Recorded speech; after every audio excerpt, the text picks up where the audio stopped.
gods and their mouthpiece are before the people's palace.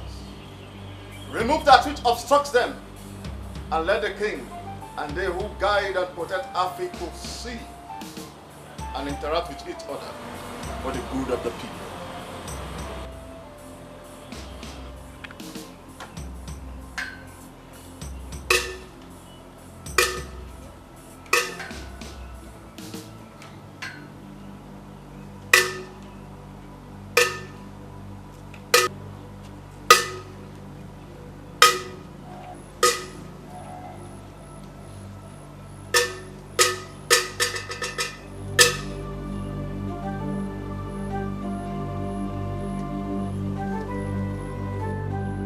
Gunandida, 14th of Afiku. Igwe. The eyes that sees the gods and our ancestors. The mouth that speaks the language of humans and the spirits. Gunandida greets you. That is worn on the wrist does not need a mirror to be seen, Your Majesty. We have seen it all in my hands. They that oversee the affairs of our people and direct our destiny have released the effigy of Yoda. And that's required by me, by customs and tradition. To you, I release it.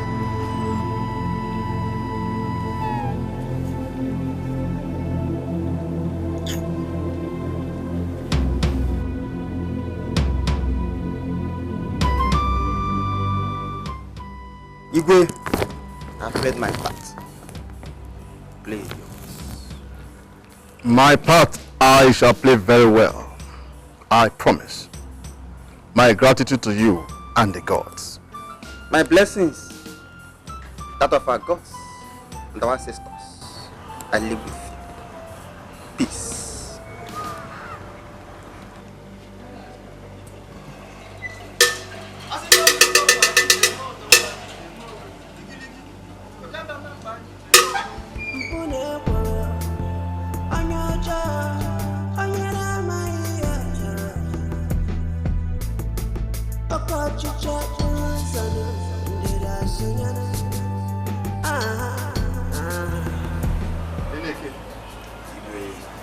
Summon all the members of the Royal Council immediately. Yes, Your Majesty.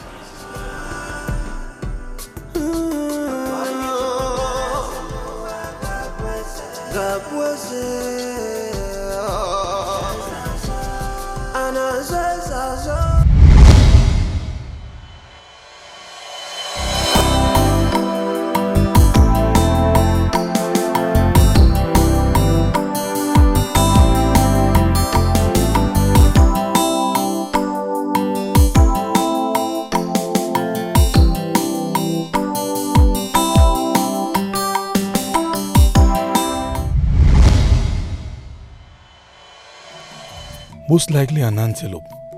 No. 2 antelopes about to mate, judging from the intensity of their movement. Today hunting in the forest won't be in vain again. To think of it, I was about going back home out of frustration. Thank you, gods of Afikpo.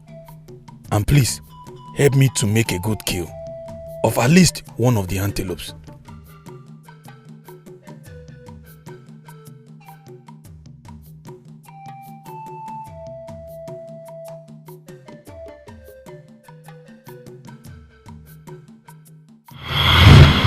Gods of Afikpo, Queen Obiagiri, the Igwe's second wife, and Ichi Ogazi.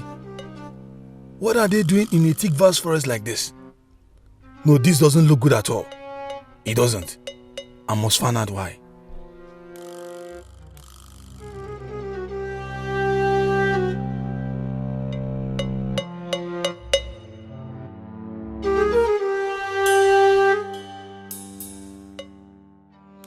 No, you are becoming too indiscreet about this our relationship. I am no longer comfortable with it.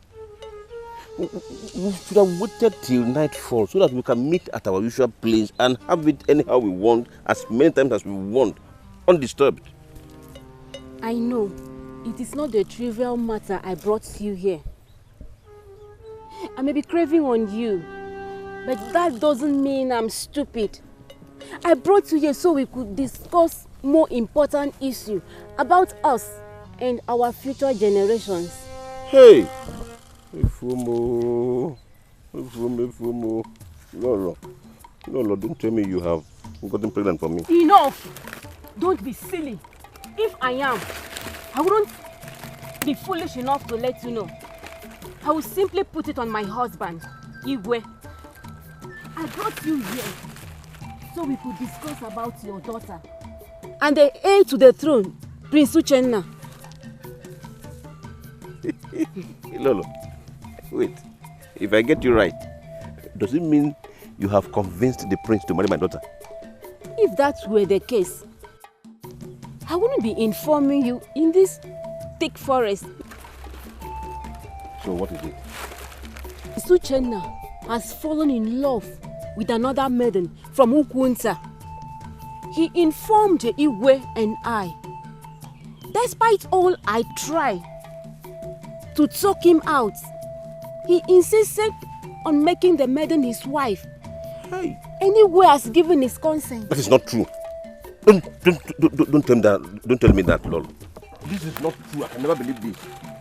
Igwe gave his consent. It's a lie. I can't believe this. Bro, have you forgotten that everybody in Afikpo land believed and have already known that Uchenna and my daughter are in love and that they are getting married soon? I told you this, so I said it when you were making the news public everywhere. I said it, but you wouldn't listen. You wouldn't listen. Enough! I wouldn't listen. Yes, I wouldn't listen. Because I wanted my son Upanja to be on the throne when my husband joined his ancestors, not his first son, and the son of his late first wife, Prince Uchenna. Hi. No, I don't get what I'm talking. Yes, that was the whole idea. About me opening my royal laps for you. I am aware that if we are caught, you will be executed and I will be sent on life exile. Yet, I went ahead and seduced you after 3 years. I did because I planned on faith to expose our faith to Igwe by blackmailing you to convince your daughter to poison Prince Uchenna after their marriage. A powerful Dibia revealed to me 3 years ago that it is only a woman he has had sex with can poison him. And that was why I brought you and your daughter into this. How dare you? Lolo, how dare you bring I and my daughter into this devilish plot of yours without letting us know? I did not use you selfishly, or no. The custom and tradition made it compulsory. I wanted my son as the next king of Afikpo kingdom. Daughter to be the queen, and you to be the father-in-law of Afikpo kingdom. Think. Lolo, you have no right to involve I and my daughter in this evil plot of yours without getting her consent first. Oh no. Eh? I'm sorry. I brought you here so that you stop Prince Uchenna from marrying the maiden of Opunta. And in fact, from being a candidate to the throne ever again. How? Prince Uchenna is going to Opunta tomorrow to meet her. Make sure he doesn't return alive on that trip. Hey! Most of our people. Are you asking me to kill Prince Uchenna? Hey! Or I will damn the consequences and tell the Igwe that you have been sleeping with me. Why would you do that? You know I cannot. You can. I can. You can and you will. But also to make your daughter, Okwoma, the next queen of Afikpo. Yes, my son will marry her. I have already gotten him to commit into it. Hey. Izuku. No, you are lying to me.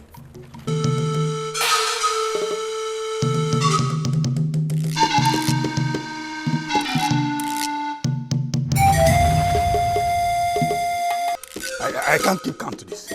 I can't keep calm to this. The Igwe must hear about this. The Igwe must hear about this. Alu!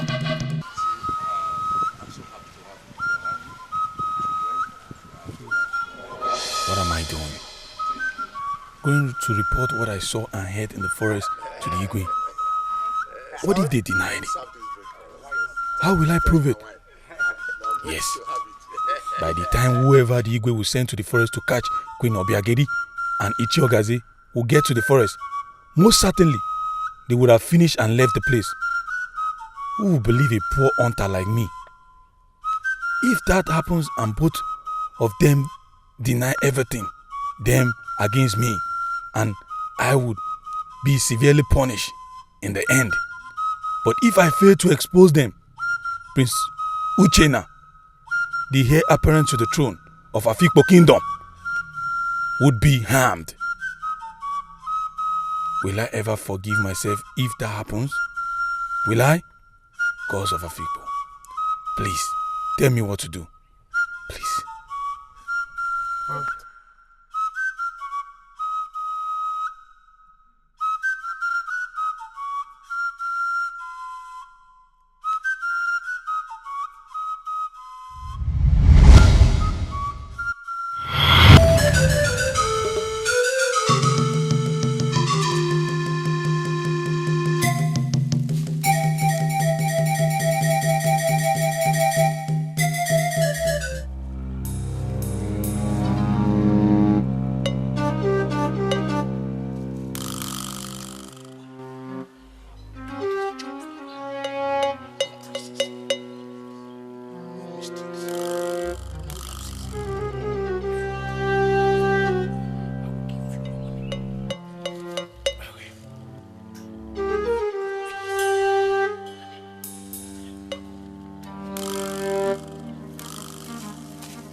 You have desecrated this land And your blood shall be used to cleanse the land.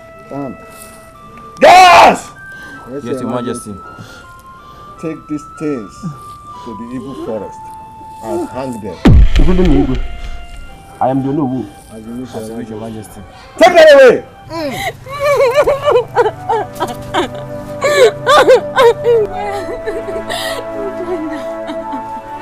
I'm sorry. Uchenna. Umanja. Please. Please. I'm meeting your father to strip me naked and send me on exile instead of killing me, please. How dare you call my name? After causing this royal household such an embarrassment, and you call my name? How dare you? Take these things to the evil forest and hang them. Arrow. Take them away. As you wish, Your Majesty.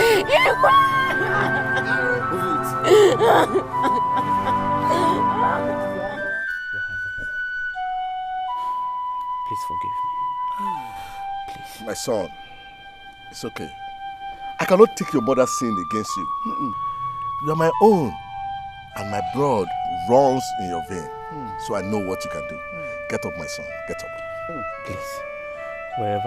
Whatever damage she has caused to this royal household, I will do the right. I will do the needful. It's all right, my son. Get up, my son. Get up. Thank you, my father. Take care. My brother. Ubaja, my brother, I won't hold you over what happened. You are my blood, and you still remain my brother. It's okay. Come. Thank you, brother. It's okay. Honor! The greatest hunter of our time. I cannot pay you enough for what you have done for this royal household. You risked your own life to save the life of a prince, the heir to the throne of Afikpo Kingdom. May the gods of our land and the spirits of our ancestors continue to bless you and your unborn generation. Say, Igwe. Now, Honor, I want you to name anything you want, and this royal household shall grant you your request. Bam. I did what any true son of this land would do for his kingdom. Igwe, I don't want to be feeling like an hero, but I want to thank the gods for choosing me to save the situation. Igwe, if you insist on rewarding me as you said, I will just ask for one thing. And that one thing, I would love to be a friend to the Igwe and my princess here.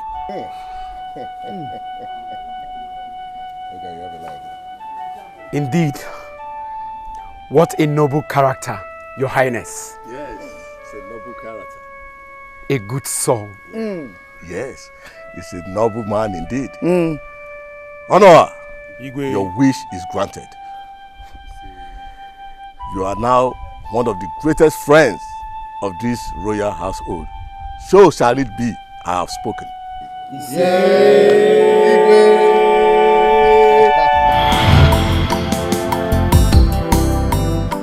Since the former Igwe and my father told my childhood friend, who is to be crowned Igwe today, and I, Onwuka, this story is about secondary school days. The foolishness of it has always made me mad each time I remember it. Yes, the foolishness of my great-grandfather. How could he say that? How could he be that naive? What silly royal friendship? Well, that was for him and his sons after him, including my father. For him, since the day I heard the story, I have never stopped thinking and plotting. For that great deed of my great-grandfather, no reward will be acceptable to me except the throne of Afikpo. Yes, the throne of this kingdom must be yielded to my family by hook or crook, and I must be the king of this kingdom. May God give the new Igwe and I children, because the plot I have made can only be hatched using our children when the time comes. Yes, when the time comes, and it must come. And I, Oka, will be ready to strike justice and take the throne. Oh yeah, the throne must be mine.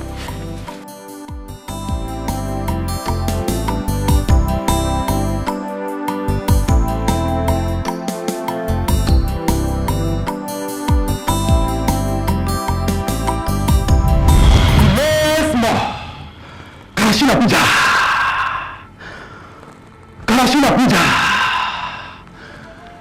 I will stay small. Release more! Karashina Puja!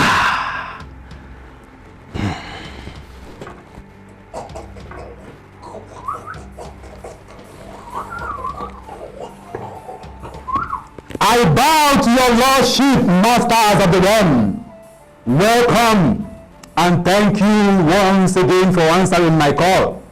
My client and your loyal servant, Chief Onwoka, is here.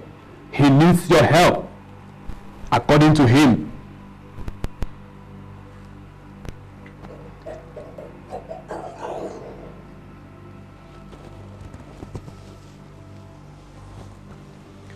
They are listening, Chief. Welcome, my lord. Welcome. The prince of my kingdom is about to get married. I desire him to be husband to my only daughter, who is the love of my life. That is why I am here. I need your help. The prince and your daughter are friends since their childhood days. But they are not in love.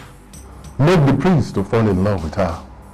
Their souls will be invoked and glued together spiritually to avoid the risk of complications now or later.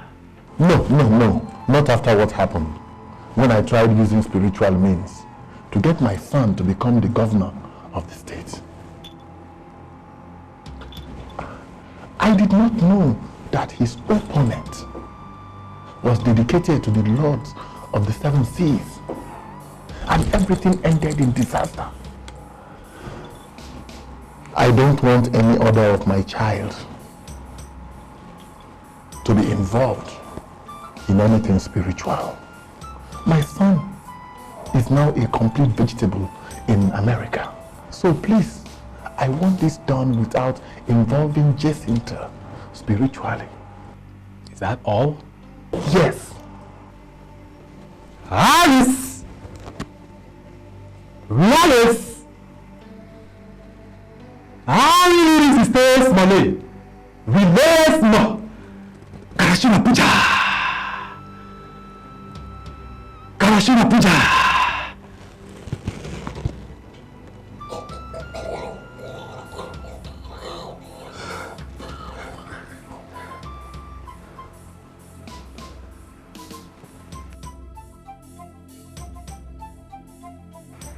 Well, to grant your request without involving your daughter spiritually can only be done with you actively involved.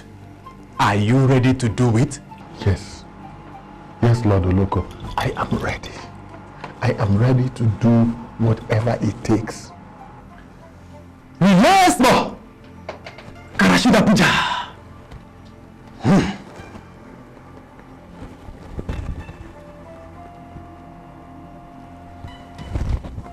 Karashina Puja! Release mo! Karashina Puja!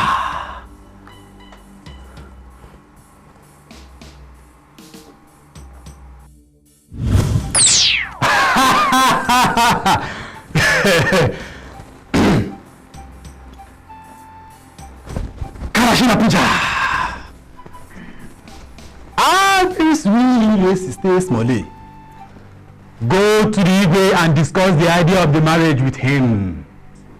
Once you do, the egg will spiritually leave you and possess him.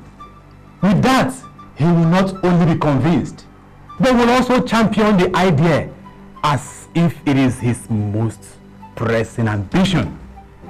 Once he talks to the sun, the egg will possess him too. And he will agree without questions. Because you don't want the masters of the realm to do any work on your daughter's side, they will never get involved. Getting her to marry the prince is therefore your sole responsibility. It's not a problem, Lord Oloko. That is not a problem. Jacinta has never refused me anything. I will get her on board, I assure you. Then, good luck. Thank you.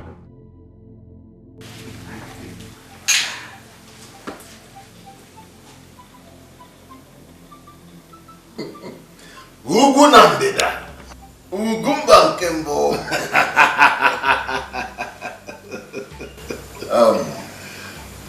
Eneke,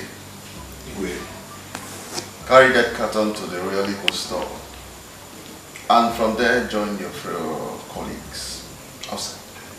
As Your Majesty pleases.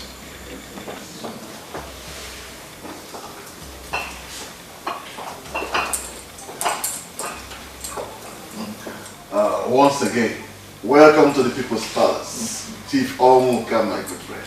Thank you for receiving me as always, Your Majesty.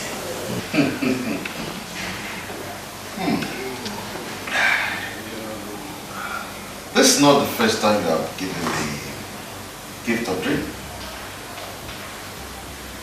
Even before I ascended the throne of my fathers, such was a sort of tradition on your part. This is the first time you are doing it with a request that I grant you a private audience. Is anything the matter? Oh, yes, Your Majesty. Mine was not one of the noble families in Afikpo Kingdom. Your grandfather, it was, who appointed my grandfather into the royal council. Your Majesty, there were many other qualified families. Your grandfather appointed mine to the royal council. He conferred nobility to a common family. And that friendship has spanned through to our fathers and to you and I. And today, Your Majesty, there is no better, trustworthy, and supportive friend than you since my childhood. Same here. But why are you talking as if I needed a reminding of all that? Your Majesty, the return of the effigy of Iona signifies that the process to the succession of the throne has begun. And the prince is not married or engaged, or is he? No, he's not. But why do you ask? Your Majesty, I remember you hated so much the idea of the gods choosing a bride for you in your own time. It was my wife and I that hooked you up to her best friend, your late wife, 2 weeks before your installation as the crown prince, thereby freeing you from that tradition. Why are you not doing the same for your only son? Why allow him boxed into a corner by the gods in his choice of a bride? It was not my father's idea to circumvent the tradition in my time. It was my choice, my idea. At 30, and with 2 degrees from Harvard, Melvin is not a child that should be decided for and things like that. And I am too educated and progressive minded to know and respect this, my good friend.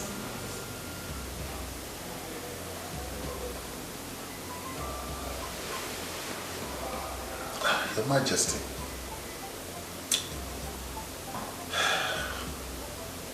our friendship has spanned through to 4 generations.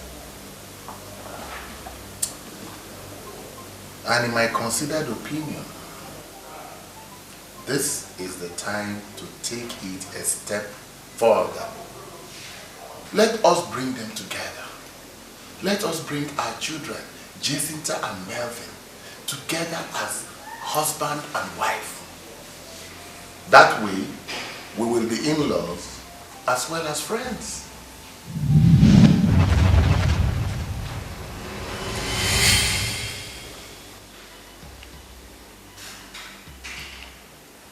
What do you think, Your Majesty?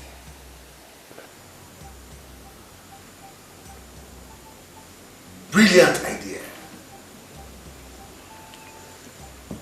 So good that if noted, Melvin is already airborne on his way back to the country as we speak.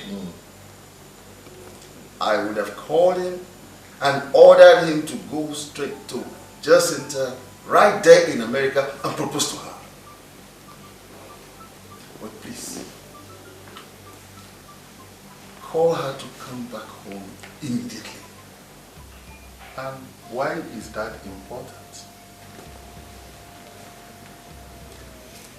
A candidate to the throne of our field, as a matter of tradition, must propose to his future wife face to face. Anything other than that is null and void. Oh, really? Really? I did not know this. I did not know this, really. I will bring her back to the country immediately. Cheers, Your Majesty.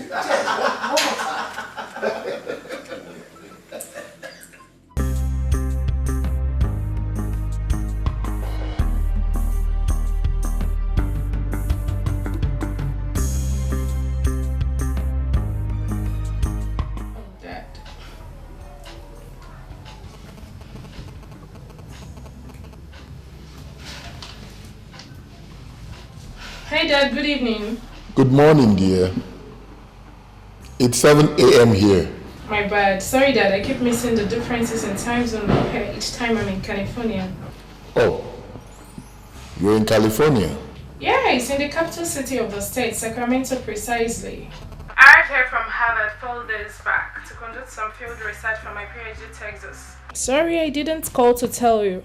It's been very hectic here and the winter weather is not helping matters at all. I know. I understand. How is it going? How long would it take you to finish your research? I'm already done with the part of it that brought me here to Sacramento. The field work I mean, just compiling notes, so give and take, I should be out of here by the weekend. That would be in about 4 days. Okay. Angel, how about giving Daddy some weeks of your time after that? Give you a few weeks of my time. Are you coming to America? Oh, no, dear. I want you to come down. I want you to come down and spend some time giving your daddy some of your wonderful company. Well, that will give you a break from your studies and the harsh winter cold, you know. How about that? Fantastic idea. But what? I'm so chopped up with time now, Dad. I have only 6 months to conclude my doctorate program here. And I'm almost running behind schedule in my work already. Come on, Dad. Just last week I told you that if I ever leave what I'm doing here to make any form of travel, even for a few days, I'll run into trouble in my academic program. Why are you now? Oh, yes, Angel. Something very important for your present and future and that of the entire family just cropped up. And you have to be physically present for us to manage it. And it's quite urgent. Dad, what is it that you consider so important that you're asking me to risk ruining an academic program that I have devoted the better part of my life in the past 18 months and come back to Nigeria for? Angel, I know you have put in a lot in your studies. Yes, I do. And that has actually cost me quite a fortune, you know. But that is nothing compared to what is at stake here. Interesting. And you don't think I deserve to know what is it before packing my bags and heading home? Do you think that I would involve you and the entire family in something that is not in our best interest? And ask you to make such a big sacrifice for something that is not worth it? Do you?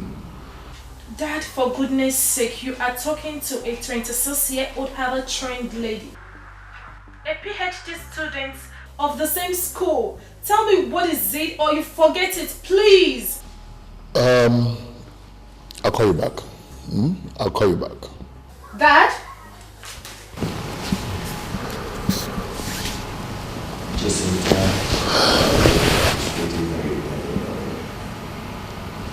Yes.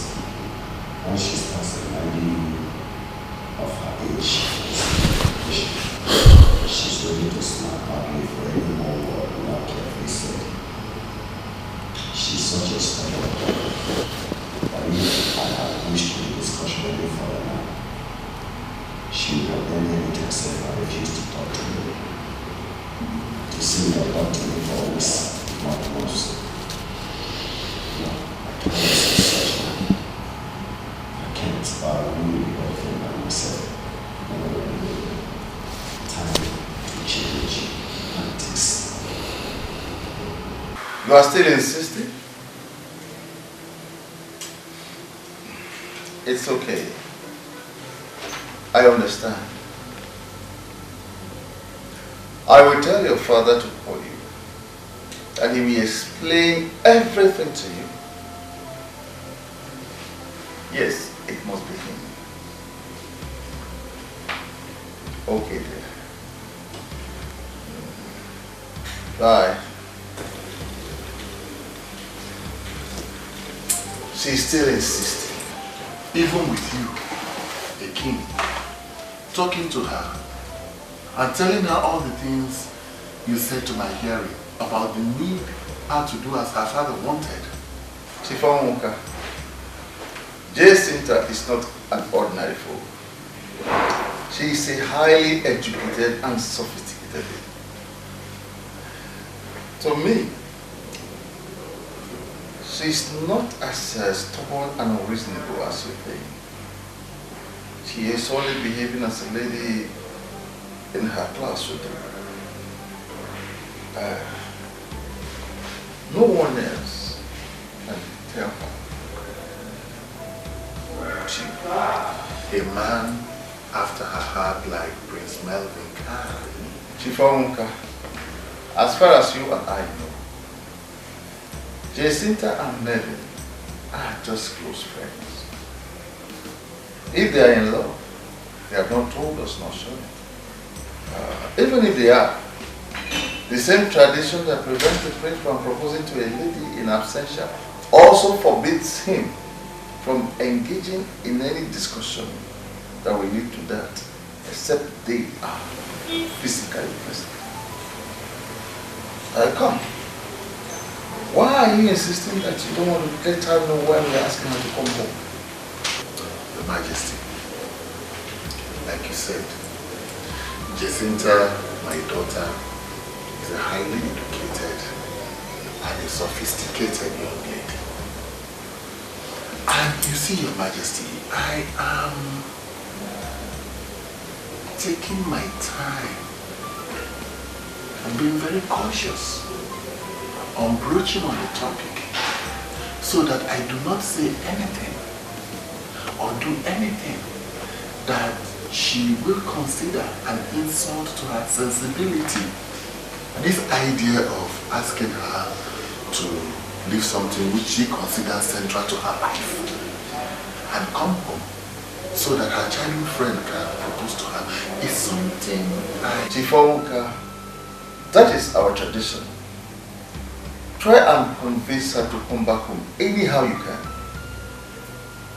As for the praise, I will try to make him pray along as soon as he comes back home. It's all right, Your Majesty. I will get her back. Just work on the praise. Oh, as for the praise, leave that to me. He said, don't leave.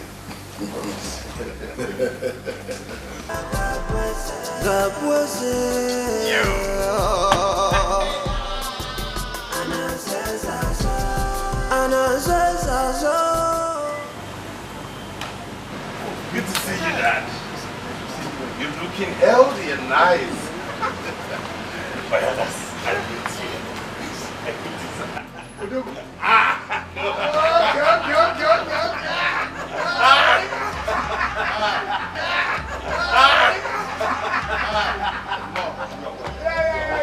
I don't want to flout tradition. Alright. Whoa! Home sweet! I am glad you agreed to resign your lucrative employment in Boston. As soon as I called you to tell you what happened and the implication. Honestly, since the day you decided to stay back in America and work after your degree program in Harvard, instead of coming back home to run the family business as agreed, my greatest fear has been that you will make a decision that might destroy our dynasty when the time comes, as it has now. Come on, Dad. You and Mom gave me the best African upbringing any child could ask for. So Harvard or no Harvard, I know who I am. This is my route. Thank you for those words, son. I am so proud of you. I'm proud of you too, Dad. You're my hero. Again, I am proud of you. Really proud of you. Back to the issue that brought you back home. Have you anyone in your life now?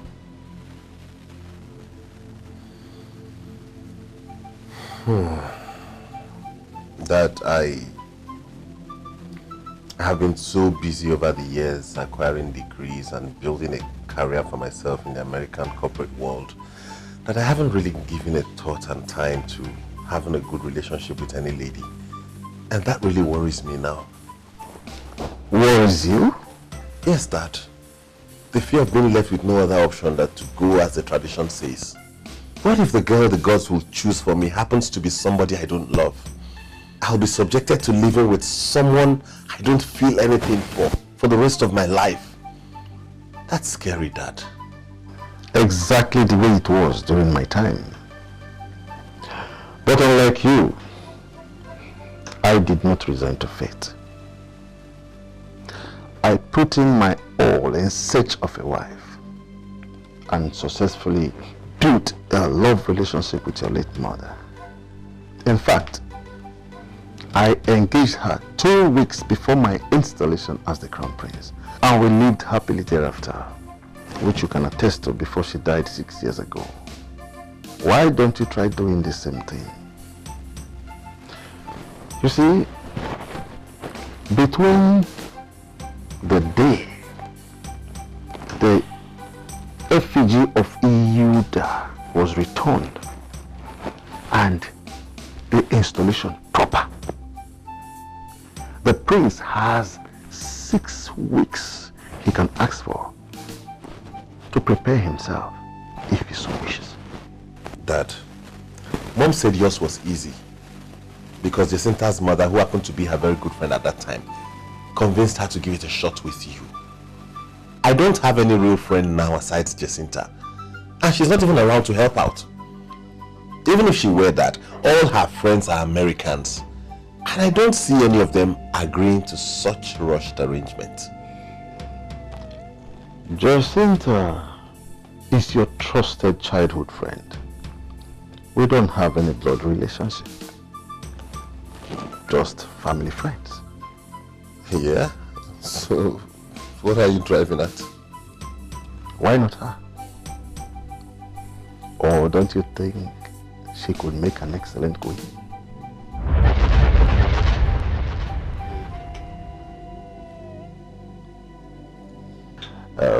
What do you say to that, son?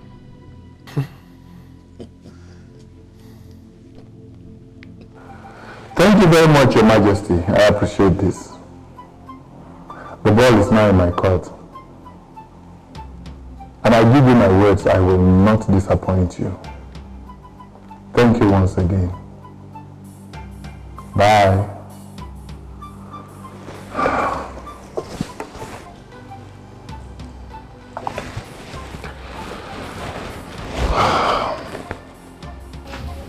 Hello, Dad.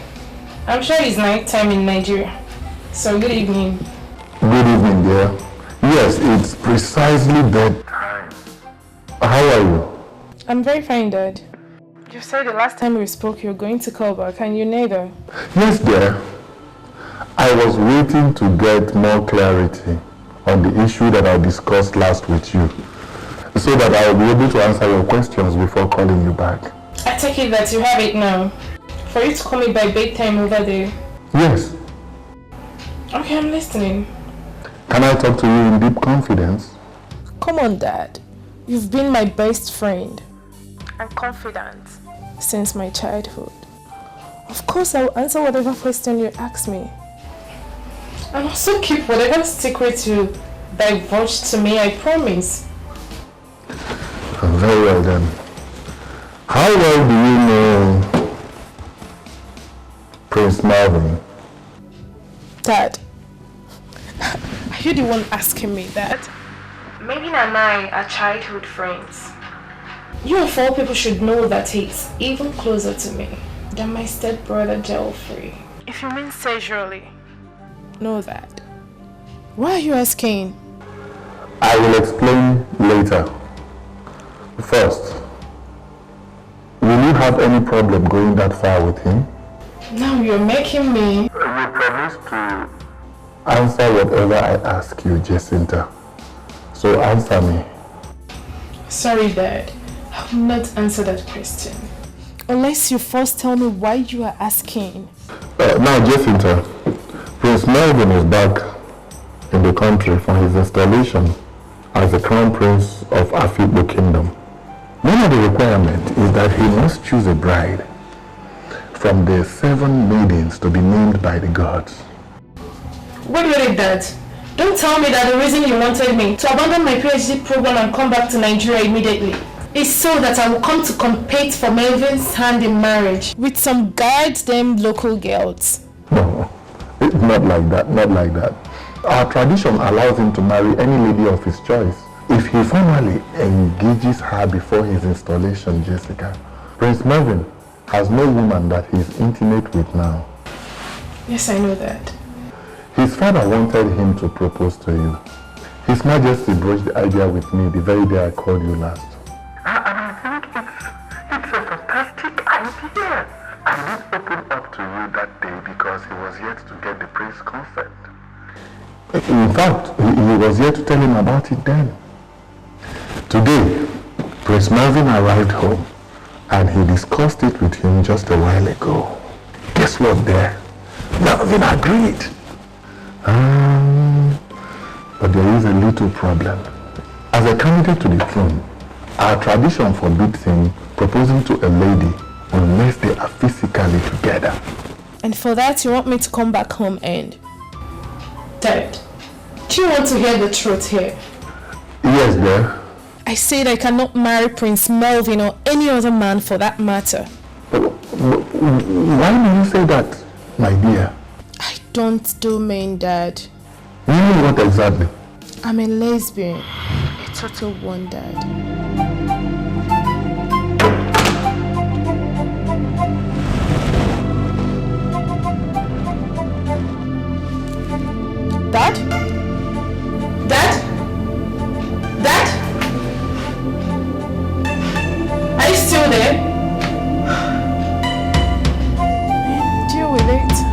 That's me, that's Jacinta.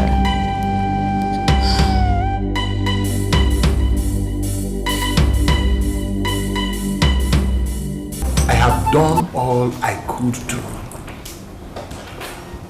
I have said everything that a father should say to his daughter. But she stuck to her gun, Your Majesty. She will not leave her program and return home. If the prince loves her enough to marry her, and His Majesty approves, then they should find a way to delay the process for at least 6 months when she will be done with her PhD program. Those were her exact words, Your Majesty. And you gave up just like that, Chief Onwuka?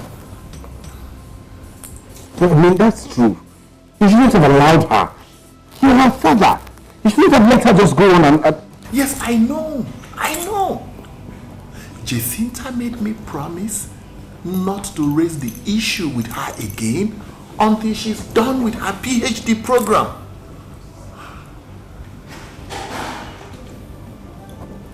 Maybe your Majesty would find a way to delay the process until 7 months' time. Is it possible? This is a process fully under the control of the gods, Chief Onwuka, and you know it.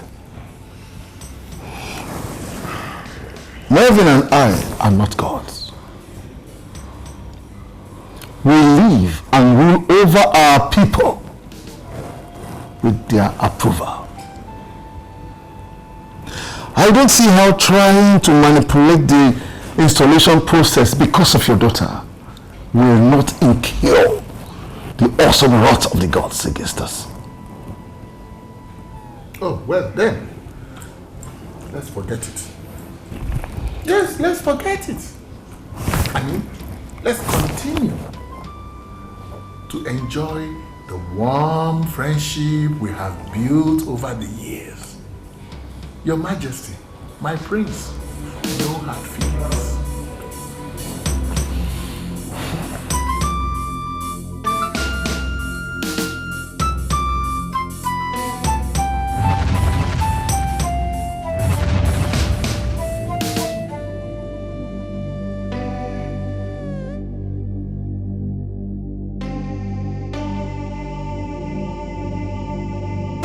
Ancestors of our people, you will see in the dark and light, hear the whisper of a child in the middle of a thunder blast, know the secret of a man both dead and living.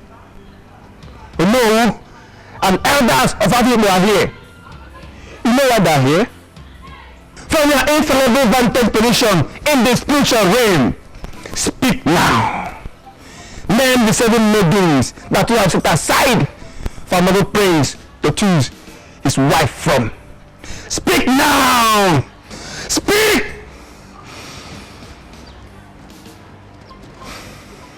Onowu and the Udichi of our people kingdom, we greet you. We greet you, gods of our ancestors. Yes, the more. Thank you for keeping the bond between us and men and women of our people intact. Thank you, gods of our land. Men will follow you as the potential brides of Prince Melvin. Ijoma, daughter of Uche Kano. Ukechi, daughter of Mazago. Olachi, daughter of Chikuneke. Ikonna, daughter of Mazokocha. Uduma, daughter of Chichijo. Chioma, daughter of Masuko. The 7th maiden will reveal herself in due time. And when she does, we shall confirm it. This one? How? Men may be confused and mischievous reason more. Gods are never so. As in this situation we have done and will continue to do it. Let men do theirs in all sincerity, and the prince shall be happy, and our people shall prosper in peace. Thank you, this one. I'm sorry. I almost question your wisdom. Thank you once again for speaking in honor of an ancient royal tradition that you have instituted. Thank you, Grace One, once again. No, Richie, the rest is in your hands. Wise one, without the identity of the seven maiden being... Gods are wise and infallible. Go, Onu. Thank you, wise one. Let us go.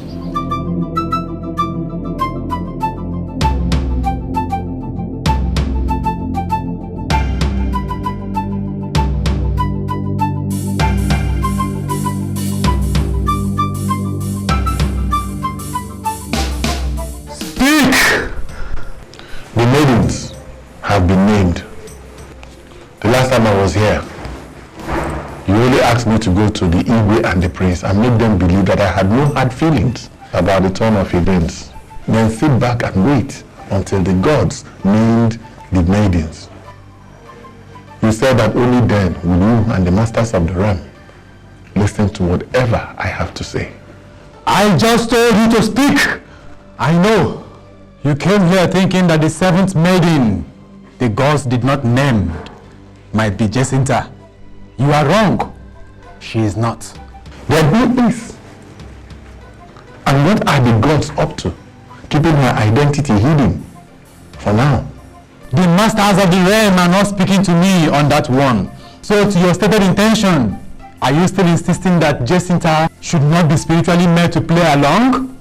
If it will ever involve spiritually manipulating her soul, yes, I am still insisting.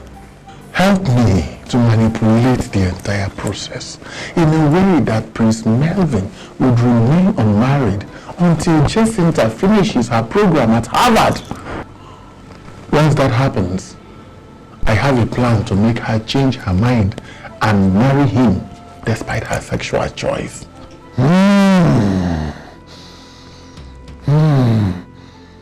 You sound too confident about that. The egg of eternal compliance is no longer in the prince and his father. Calm down. The egg does not possess people in whom it has no active duty to perform. Your failure to convince Jacinta to come back means it has no business being in the prince and Igwe until she returns. So be careful how you handle them till then, for they are fully in control of their minds now. Now, to your request, once you return home, call.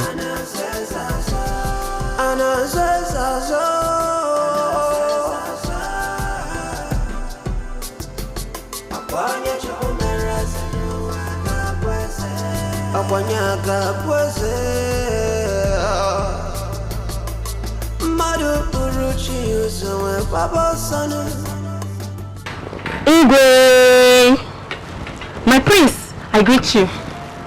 Are you the mannerless lady I was informed that she literally forced herself into the palace, demanding to see the prince and I immediately? Yes, your majesty. And you see nothing wrong with you barging into the palace? Demanding to see royal occupants dressed like a common... Once girl, your highness.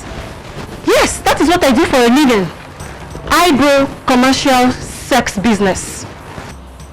And you dared step your abominable feet on the hallowed ground of my palace?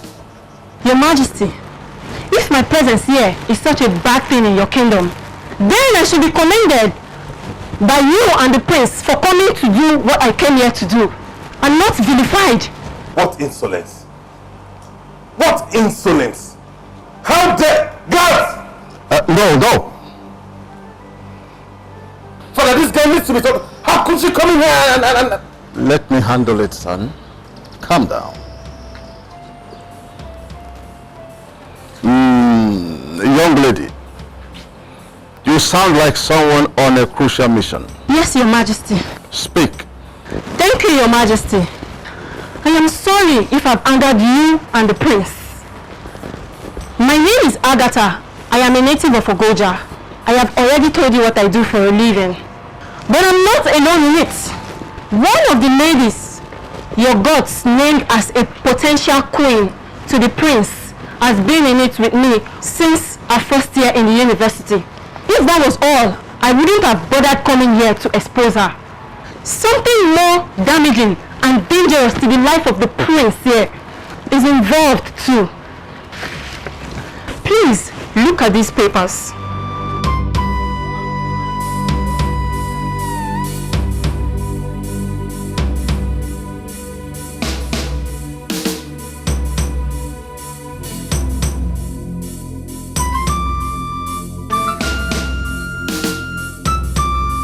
Sorry if I did wrong bringing it to your notice. I stand ready to defend it anywhere.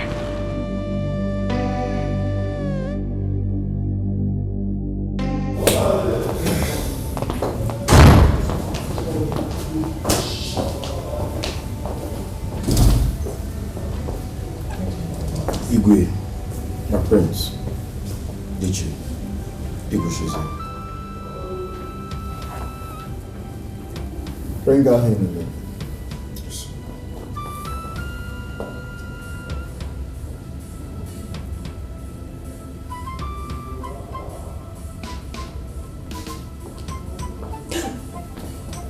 Agatha! My goodness, Chioma Udoka, my friend. Are you surprised to see me here? Yes! What are you doing here? Silence! Sorry, Your Majesty. It is obvious you know her very well, Joe. Yes, Your Majesty.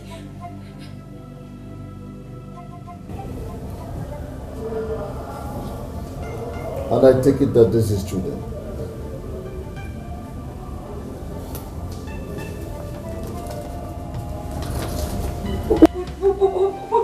Copies of the results of the HIV test you and I had at the University of Calabar Teaching Hospital last month, girlfriend. Yes. I brought it to them. And I also told them everything about our Ron's activities with politicians in the past 6 years. Yes.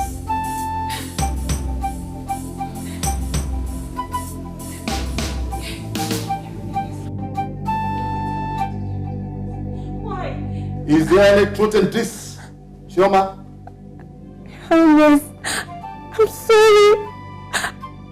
I'm sorry, Your Highness.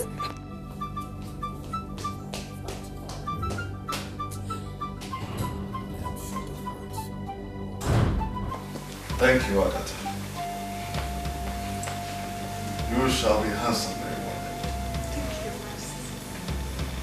Take her away.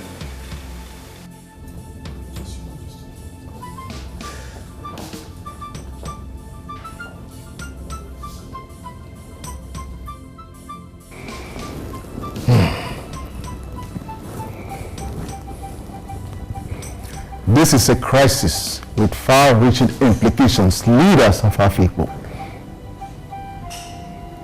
to be qualified to be named a potential royal bride by the gods. A maiden and her family must not have any criminal record,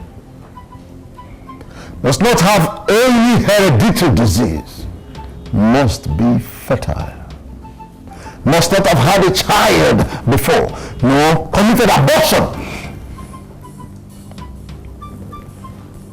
and must not have any sexually transmitted disease.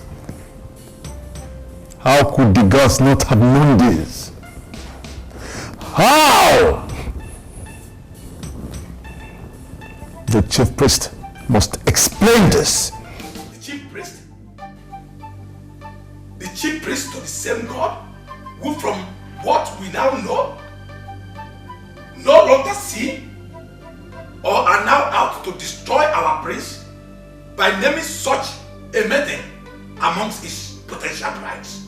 Imagine what would have happened to your dynasty if the girl Agatha didn't show up and Chioma ended up as princess wife by hook or by crook.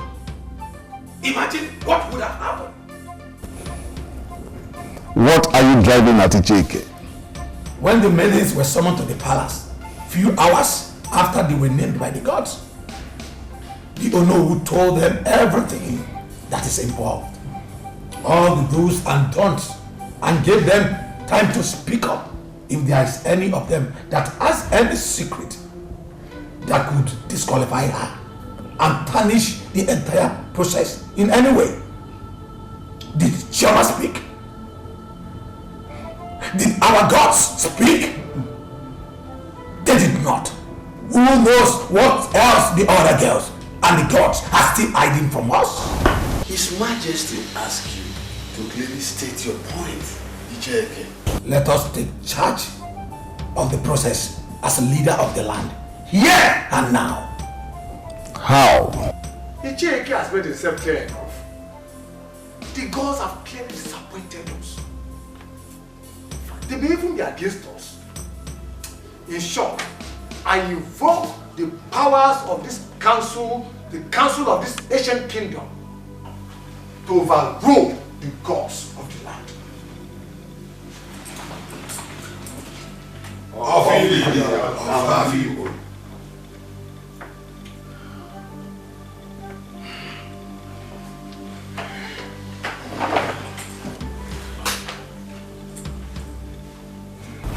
By invoking the powers of this council, with the ancient offer of this kingdom, Ichie has tied our hands. We can no longer overrule him. Not even me nor the gods. So we have to take charge as he has requested. I now ask, how? I suggest we continue with the process with the remaining maidens already named, Your Majesty. No. I suggest we do away with the maidens completely. Install the prince as the crown prince and leave him to take his time. Search for, find a wife, like a young man looking for a life partner.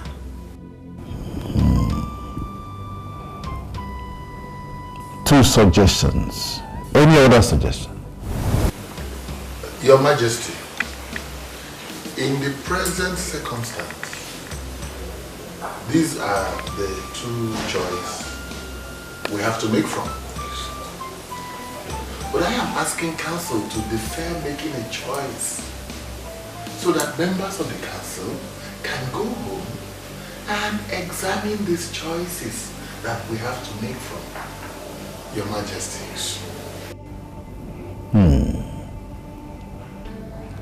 Two opinions. The installation of the prince is scheduled for 4 days from now. A day before that, this council will reconvene to take a decision by vote. And a decision will be taken by a simple majority vote.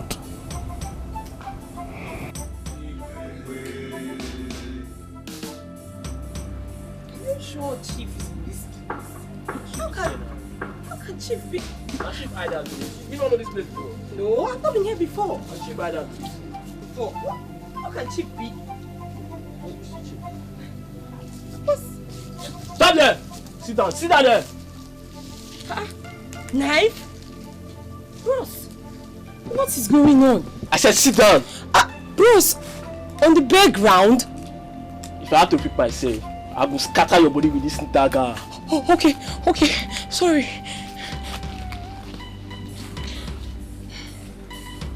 Oh, bros, I was asked to go to the airport with you and see you off to Australia so you can settle down. Yes, no. So I paid for the racket to help ship package for Palace. Yes, no. You lie. There have been change of plan. Change of plan? How? I need to take you to Australia. I don't need to see you off to Australia anymore. Like this time, you won't go meet your ancestors. Hey. You now and I got a later. Hey, bros, I beg. Please. That's what she said. Why are you begging?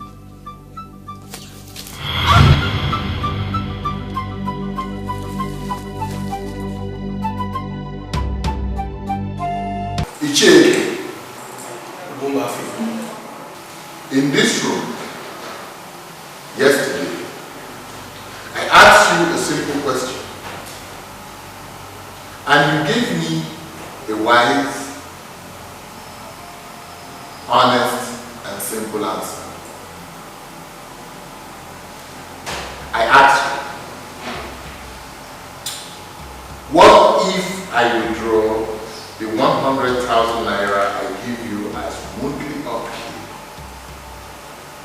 since it was discovered that you have a complicated heart problem? And you answered me honestly that you will simply die hungry or become a beggar. And that was an honest answer. Because with no wife, no family, no properties to sell and earn an income, you will simply die wretched. But I will not withdraw it as I earlier threatened. You earned it when you took Ichie Ikechi out of the council meeting and convinced him to do exactly what he did in today's meeting. You said what? Ichie Ikechi, both of you conspired to... Your son, your only son, is facing a murder charge for the murder of his girlfriend on campus. Am I right? Chief, he told you and I, when we said in the police custody, that members of the campus cult group killed her in his room on the orders of their leader, who the lady had refused to be his mistress. Have you forgotten? No, I haven't. I also haven't forgotten that because the police killed the boys in a failed robbery attempt hours after the girl was murdered,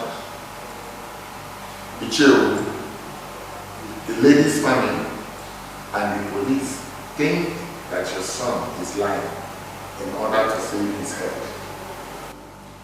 But Chief, use your influence to help me get the police commissioner to order his officers to write a report in support of my son's story. And it is. Oh, thank God you remember. Thank God you remember. In his next appearance in court, the police adhered to testify. Ichie, what if I use the same influence to get the police to change their statement and indict your son? What if the presiding judge, who is my friend, gets the call to sentence your son to death? And what if the governor is influenced by me to endorse quickly the violence and have your son executed immediately? No. What if? What if? Please, Chief, please don't do that. That is my only son. He is innocent. Please don't do that to me. If that boy is killed, then I'll be nothing.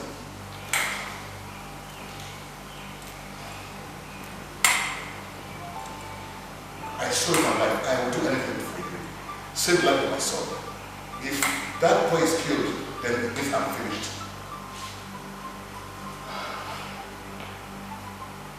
You will do anything for me. I swear with my life that I will do anything for you. I like that statement. Please, Chief, what do you want me to do for you? Please. Nothing much. Really, nothing much. I just want you to vote in favor of discarding the named names, so that the prince can choose a bride for himself himself when he wants and how he wants. That's all. Just that? Just that. But why? What's so important about this that you are turning to blackmail? Why? You want to change your mind? No, please, Chief, please. I beg of you. Ichie Ikechi.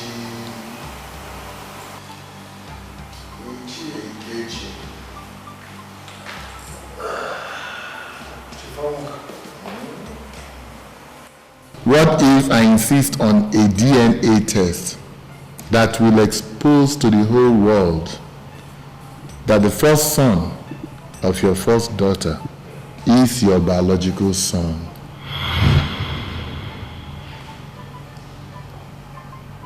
You're shocked. I know. Chief Onwuka has his way with such information. Bumbafi, please can't do this to me. We are friends. We are friends, please. For friendship's sake, please don't do this to me. Please.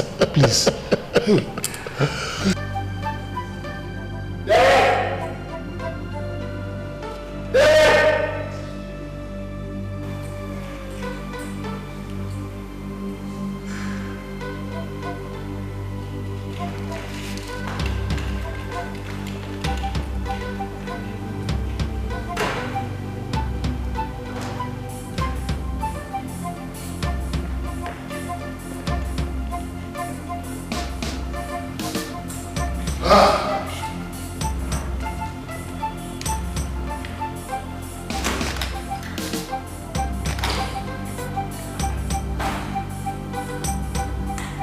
In addition to all that, I am paying you 2 million naira each for your votes and silence.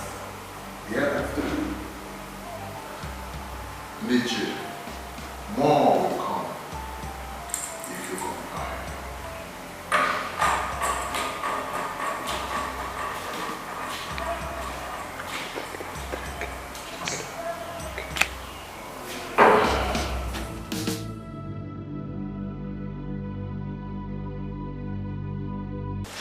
Ichi. There's a story about me I have kept from our people since 1988. When I returned to settle permanently in Afipo, just before my late father joined his ancestors in 1988.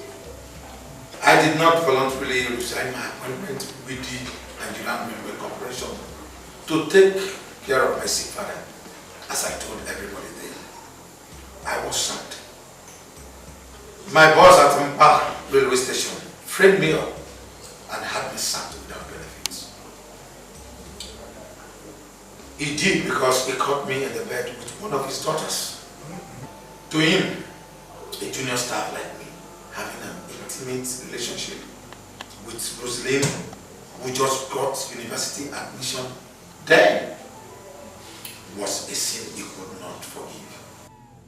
After getting me sacked, he still sent some people who posing as armed robbers. Robbed our train coach and in the process injected me with a substance that made it impossible for me to have erection from that day on. That was the reason why the 2 wives I had married since then left me shortly after the wedding. I sold everything my family had to pay one blind pastor or native healer after another, all to no avail. I never knew my dilemma was the handiwork of my boss till today when the gods decided to reveal it to me in a way that made me the happiest person in the world. Chine. Please come.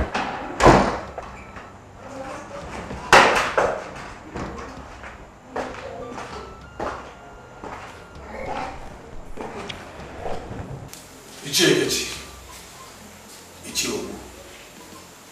She is my biological daughter.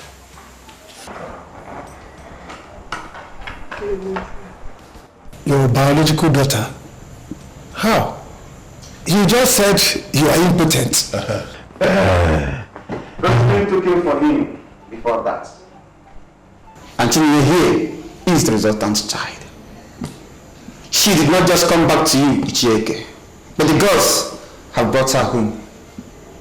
Because she is the seventh maiden they promised to unveil in due time. Welcome home, virtuous daughter of our people.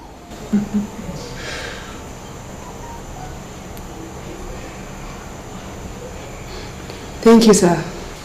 You're welcome. Ogumba, he knows too much already. If he could betray you, despite the leverage you have against him, then how safe is our secret with him? That is it. What he has in that his returnee daughter is something he would die to protect. Look at him. A castrated bulldog who had no family before today. A hungry dog to buy, keep and use, but not anymore. So tell me, how do I deal with him without her? You are a politician, chief. See Iche Eke and his daughter as your worst political enemy and deal with them once and for all. Yes, either by disappearance, arranged accidents, poisoning, anyhow, just anyhow you can do it. Do away with them immediately. See, if my dirty secrets, which he got to know through you, leak to the public, I will expose you to His Majesty and commit suicide. You said what? You heard what I said. And if His Majesty alters a cost against you, holding the offer of Afikpo, you will run mad instantly. Save my son or I will sing to the Igwe. How dare you?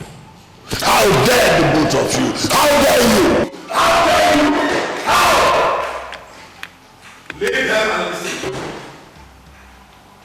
Leave them. And listen to me. Yes, leave them. Because you have a bigger problem in me than in them. Even though I don't know what they told you that unsettled you so much. How dare you? How dare you, castrated dog? How dare you betray me? Ogumba, if you call influencing members of the council to vote against your wish, today as I did, a betrayal, what do you call the secret plot you are acting against the Igwe?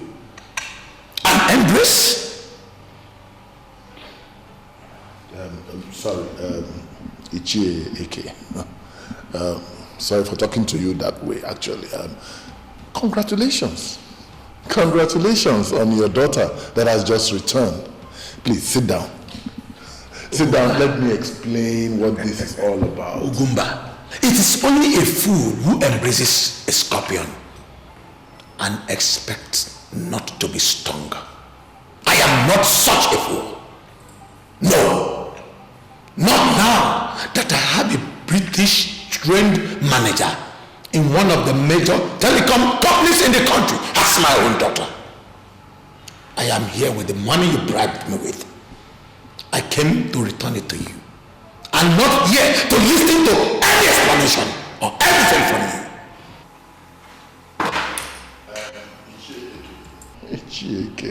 Did I remind you that whatever you are up to will not enjoy my support unless it's for the good of the kingdom? Stop it, or I will tell His Majesty everything we have discussed and done so far. Everything, including your own secret, Iche Ikechi and Ichi Owu. No, Iche. If you want my lips to remain sealed forever, stop whatever this is all about. Ichi Omuka. Simple demand. Isn't it? Goodbye.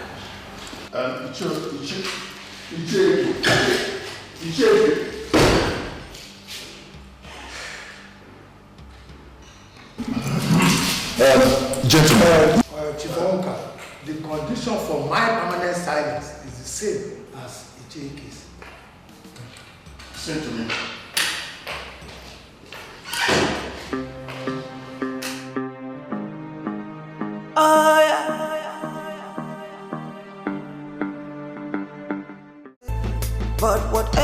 What will be, what shall it be? It is called destiny.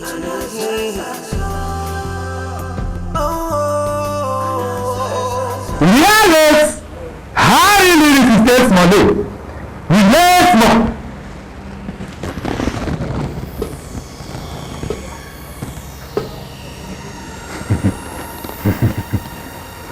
She is the chosen one.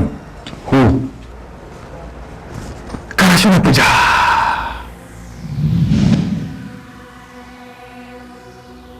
The prince invited her over, and this is their third hour together in the palace. They will become husband and wife if you don't stop them. Stop them now. In fact, kill her.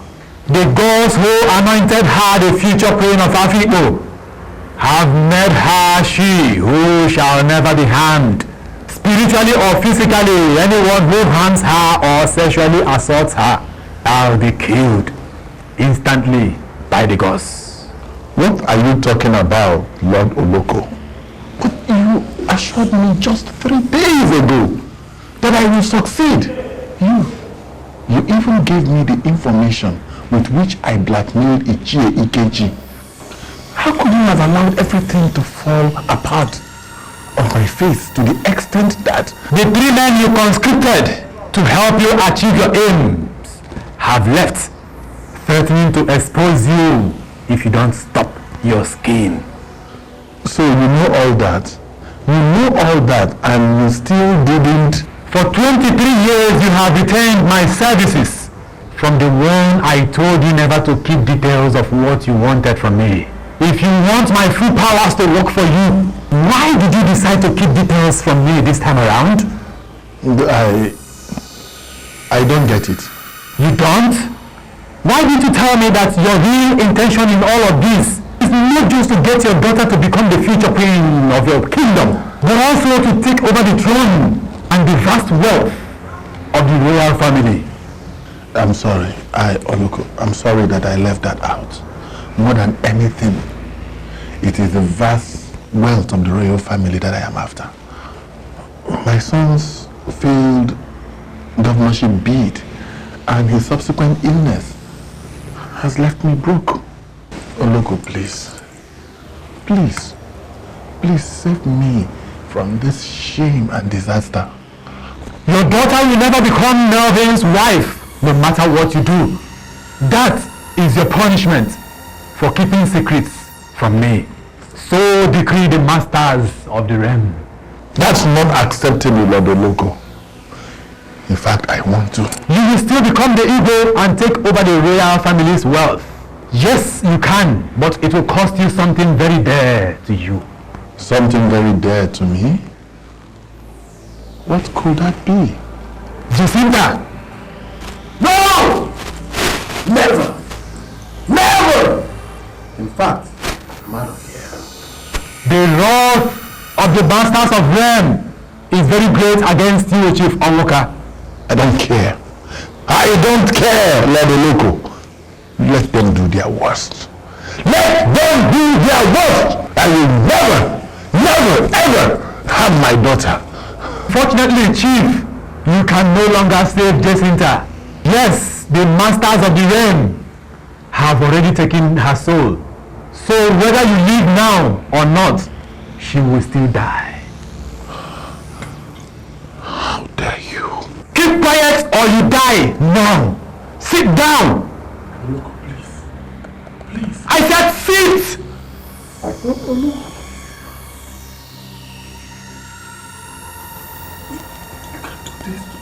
You are wasting your time, Chief Onwoka. Once she returns to the country in 6 months' time, have sex with her and strangle her after that. Or you shall die within 48 hours of her return. Will you do it? But you have not left me with any other choice. Now, tell me, how would I still realize my ambition?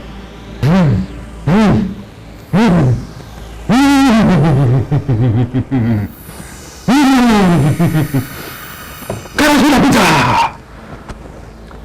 Karashina Puja! Karashina Puja!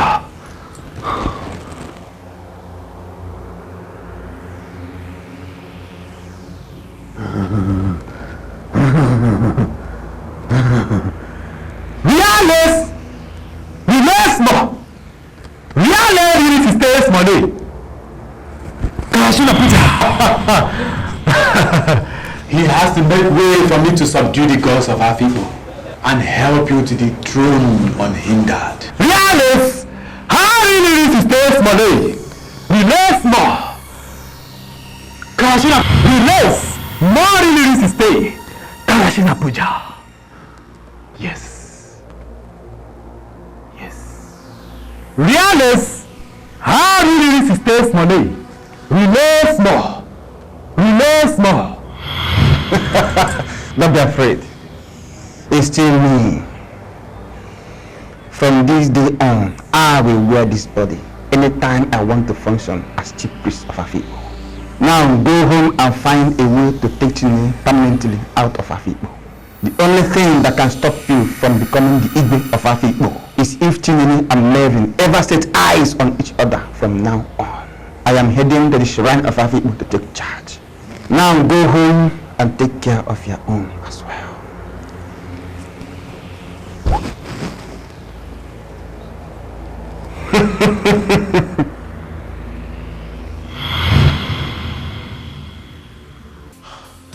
An abomination has happened.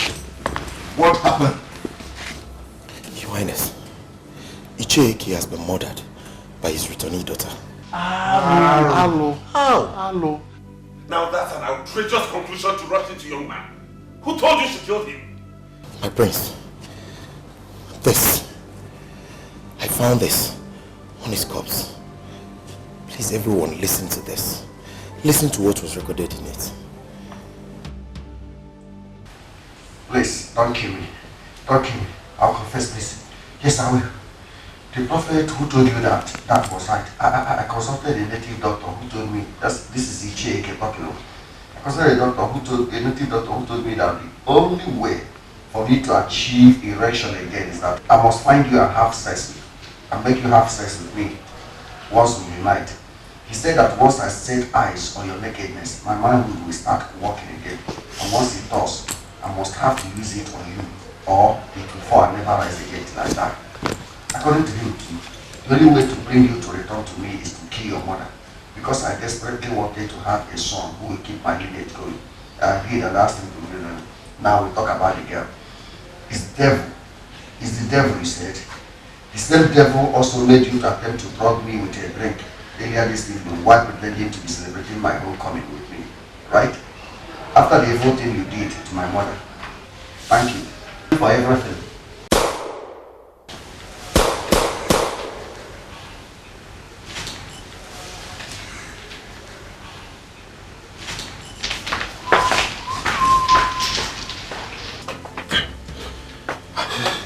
Get hold of yourself, Melvin. How could this happen, Dad? Leave all the questions. We have an important ceremony to get over with. That kill triggered something in me. She stirred up something in me, Dad. I saw it. I saw everything, believe me. You are not alone in this. My heart melted also to the extent that if I had my way, I would have waited both of you yesterday. Until we know otherwise. She is a murderer. And Dad, are you saying we should launch an investigation into what happened after today's ceremony to find out what actually went wrong? The police will launch their investigation. The gods will launch their investigations also. Until both prove otherwise. Chinene never existed to you and me. Dad, you guys are royals, Mary! You are a Kenyan waiting. You must know how to take hold of your emotion, especially with non-royals. Don't ever forget that.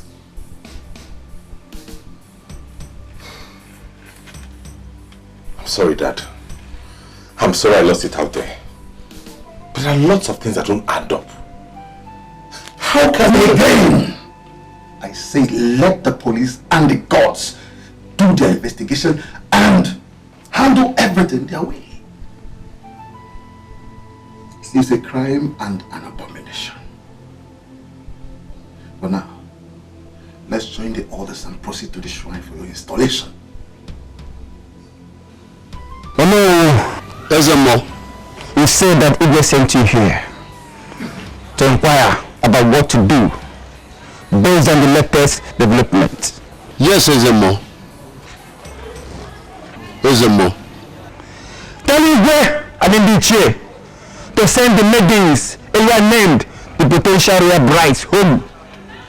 That arrangement has been cancelled by the gods. Yes. Prince Mervyn has between now till he turns 32 in 2 years' time to pick a wife anywhere he chooses. So decrees the gods of this land. The gods are wise. No. Okay? And I want you to give me a peaceable expression on your face. Sound as if you have just few days to live. The level of the emotion you bring out from people out there will determine how successful or otherwise this would be. Are we good, sir? Ready to roll? Action! Happy Alamia, rolling. My dear brothers and sisters, I am dying. The doctor said my kidneys are badly damaged. Unless I undergo kidney transplant surgery urgently, I would die from the complications. I have spent so much undergoing dialysis every week that my family is virtually broke. I need 18 million naira to go to India for the kidney transplant surgery.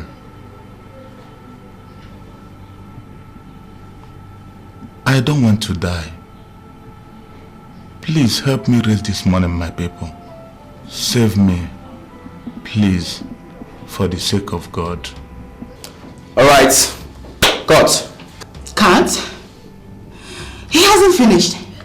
He has not told them his name and the account details that will pay him the money to. Those ones will be added through voiceover and graphics in the studio. We have gotten all what we need for the skit. The rest is for you to... It's okay. It's okay. Let us discuss that one outside. As you can see, the nurse is here to perform her duty on him. Because we have kept her waiting for so long. Please, they said they will do it for something, Dad. Please stop crying. Me being recorded to be aired on television, begging for money like a wretched pauper, a millionaire a little over a year ago. God, why could you allow me to descend to this shameful level? Why? Honey, it's okay. Don't go complicating your conditions by dwelling on the negatives like this. God knows why it is happening. How dare you, Raquel? God knows? Yes. Are you who brought the young man that duped me into bankruptcy and insisted that I buy into the business deal he come with? You don't know?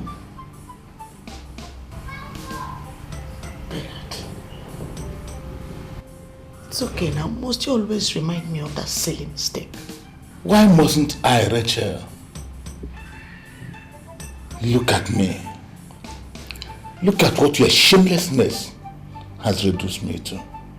Look at what a boy, young enough to be your own son, that you shamelessly open your life for, has reduced your husband to, has reduced all of us to.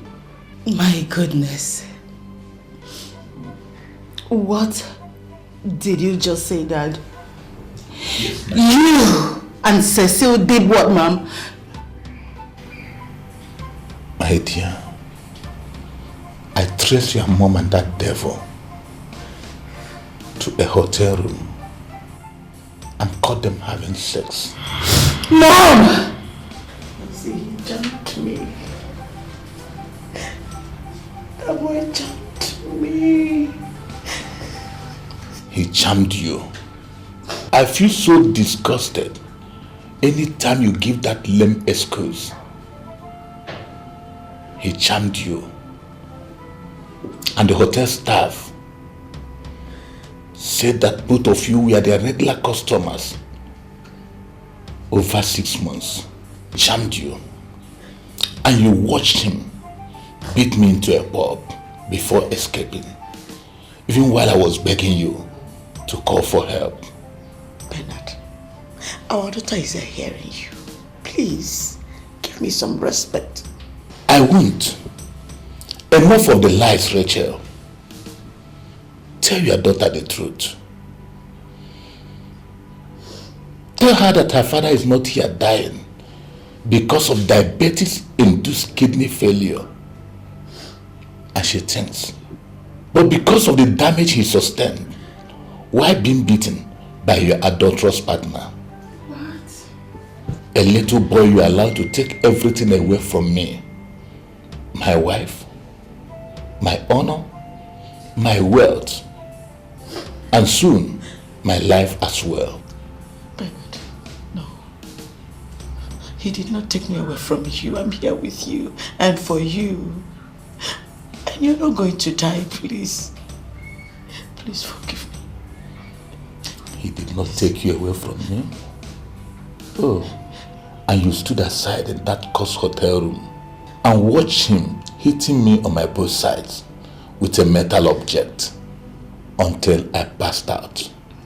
What a loving wife role you played that day, Rachel. What a wife. I'm sorry. Thank you. I'm sorry, Bernard.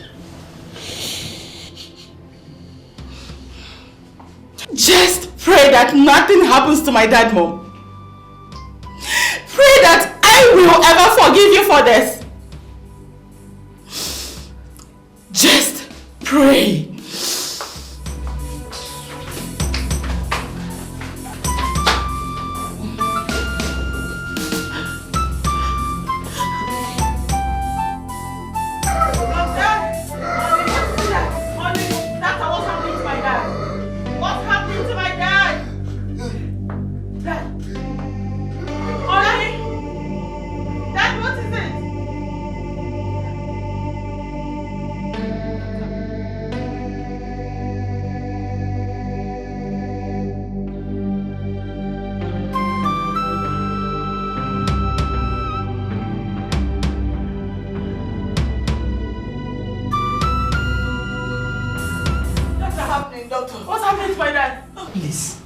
Calm down, okay? You people should calm down. He's not dead. He's just unconscious. Doctor, are you sure? Yes, I'm sure. Please. Can we see my face now? Okay. Nurse. Yes, nurse. Please take care of him. Okay, doctor. You said he'll be fine. Yes, let's go. With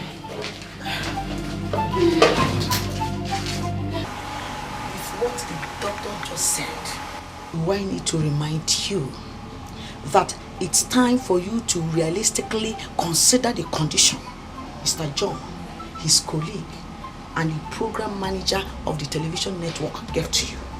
I can't believe you just said that to me, Mom. Realistically consider what? Sex with 3 different men just to get the skits they made for us aired on the television? What does that make me, Mom? Nancy. What does that make me? You are not a virgin, are you? Mom! Yes, I'm not a virgin. No. And I'm not a prostitute either. Now listen to me. You see that man lying unconscious in that ward. He is not just ordinary man. He is my husband, your own father. That man has been there for you and I all through our times of need. I love him. And I love him too, Mom. And you want to stand here and watch him die when a little sacrifice from you can make the difference between life and death for him? What a love. What a hollow love. How can you call my love for my dad hollow, Mom? I love him wholeheartedly, Mom. Please. Then prove it. Prove it by doing what those guys said to save your own dying father. Come on, Nancy. Are you in any way different from your sister in the UK? When she got expelled from her school due to her inability to pay her bills in the school because of what happened to your father and his business last year, she listened to my advice and agreed to stay back there instead of coming home to join us in this fire of lack. Up until she ran into trouble and was detained 2 months back. The family has been surviving on feeding on the money she has been sending. And what do you think she was actually doing to raise the money? The same thing you are standing here refusing to do to save your own dying father. Lord have mercy. You talked Tina into prostitution in England? And you're here proudly telling me about it, Mom. Nancy, our family has nothing to live on. In fact, we are down and dry financially. The only way to make it back economically is that our family land, where oil was discovered in commercial quantity. Listen, let me tell you. The family and the company, they have discussed and they promised to pay in 4 months' time. And if you have forgotten, my angel, let me remind you that a woman does not inherit any property in our customs and tradition. If your father dies before that money is paid, you and your sister will not get a dime out of the 32 million naira due for him from your uncles. In fact, they will take everything because your father has no male child. So, more than your father's life is that money that I am desperate to secure. I will do anything. I will do everything within my power to make sure I get it. So, you will do it. In fact, you must do it. Or consider yourself a young lady without a home as soon as he breathes his last. Are you threatening to disown me, Mom? Nancy, I will even kick you out of my house. Mom. Yes. So, you know what? Do the needful if you don't like it. Nonsense. Mom, what are you saying to me? Mom. Mom.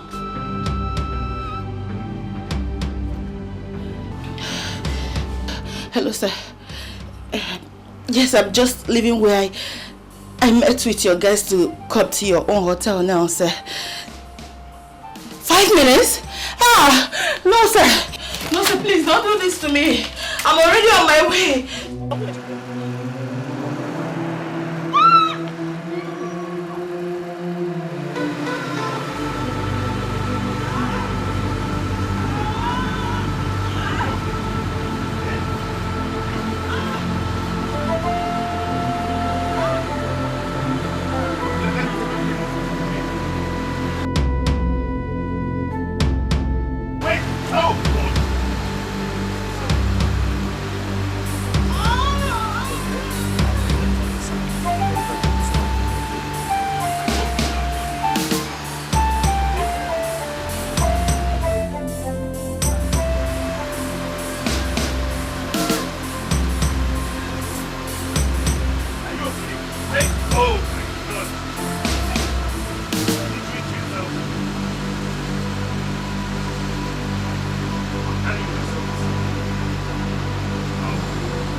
It's okay. No. It's okay. It's okay. Yeah?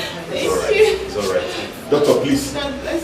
Since this is confirmed now, what you have to do is make arrangements for his evacuation, for his transfer. We're leaving for India tomorrow morning. Do you have visa too? Yes, I made a tourist visit to the country some months back and the visa is still valid. God bless you. Thank you so much. I'm very grateful. Thank you. Doctor, please hurry up. Come on, Madam Mustafa. I am a king. I don't tell petty lies. If the payment were in need, I will readily tell you so. You see, for the past 2 months, my son, Prince Melvin, have effectively taken over my business operations. He is a straightforward, Harvard-trained business executive. Harvard-trained business executive. The growth and the reforms my business had known since he took over is enough for me to trust his judgment, including this business we're doing now. He vetted it and approved it. Oh. And if he called me to tell me that he's on his way to the bank to make the payment, I have no reason not to trust him. Calm down, Madam Mustafa. My kingdom is very close to the city where my business headquarters is. Just about 30 minutes from here. He will soon be back, and when he comes back, I will. Oh, he's back. I will get back to you. Let me talk to you. Thank you. That was Mustafa, right? Yes. What did he say? He said the NNPC director you paid the money to his account is currently out of the country, and he did not roam his line. So the transaction cannot be confirmed until he comes back. You paid the money in, right? Yeah, I did. I got a lot of 20 million naira withdrawal by you from the company's account. I mean, the 25 million naira you paid to Malan Mustafa was arranged cash for you by the accounts department by my express permission. So why the withdrawal of the 20 million naira? You look uncomfortable. What is it? Dad, I'm sorry. I've been very pressed. I actually came to let you know I've made the payments. I need to Come on, son. If you are not being fair to yourself, please go use the toilet. Thank you, sir. Huh? Oh! You're welcome, sir.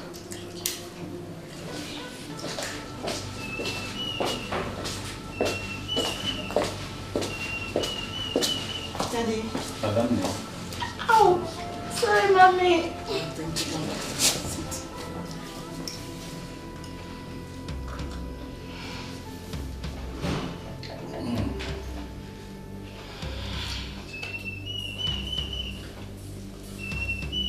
Daddy, are you okay? Honey, what is it? We're back home from India, and the surgery was successful. You and all of us indeed should be smiling and singing for joy.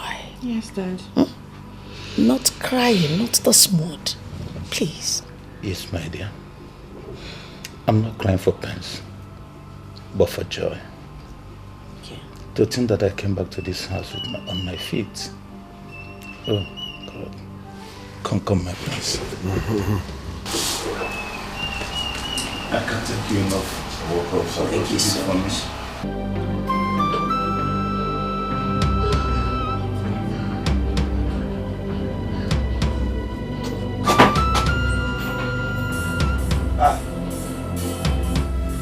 Dad, son?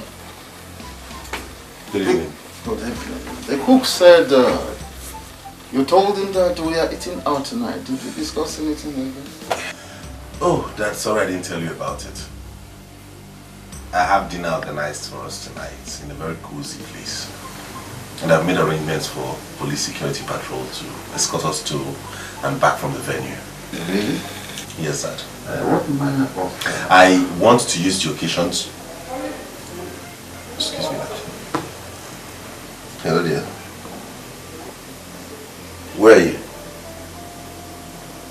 It's a lie. In the palace? In the living room? Goodness. That means my driver must have sped too. Okay, not to worry. You just make yourself comfortable. My dad and I are coming downstairs soon. Alright. She's here. Who? Someone I have grown to be very fond of recently at our dinner meeting tonight. Dad, come, let's go downstairs so I introduce her to you.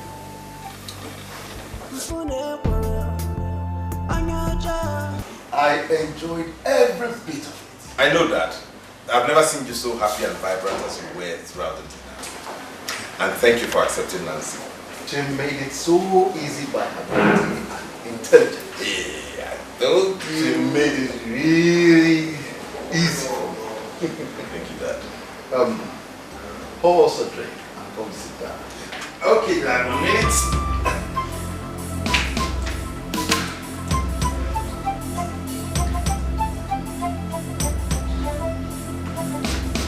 Here we go, Dad.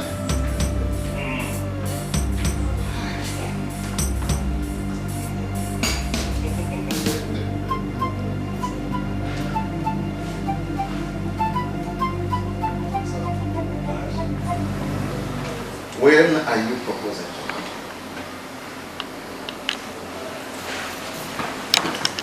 Dad, we only just met. We just started dating. 3 weeks. If within 3 weeks, both of you have developed the depth of love and bond I saw between you this night, the next only logical thing is marriage. You need assistance getting the engagement ring? No, not that. Just...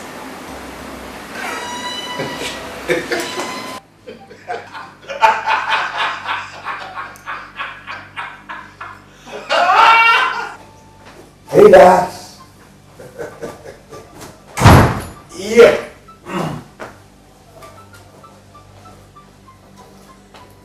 Dad. Good day, Your Majesty. It is, sir. The ring in her finger is mine. We're getting married. Fantastic. Splendid. This is excellent. Superb. Come. Let's go. Come, sit down. Sit down. Hey. Wow. Hi. What can I say? Congratulations. Thank you, Dad. Thank you, Your Majesty. Hey. You have my consent. My approval. Thank you, Your Majesty. My blessing. 1,000,000-fold over. Amen. Amen. You don't know how happy both of you have made me right now. Hey. Thank you, Your Majesty. No. I am the one that is to thank you for being courageous enough to take this big step forward. In fact, you did it for me. You did it for me. Hey. My son. My future daughter-in-law. Hey. Mom, just at the right time, Mommy. Hello, Mom. Your daughter... What happened, Mom? Calm down and talk. Yes, I'll come back home. But what happened, Mom?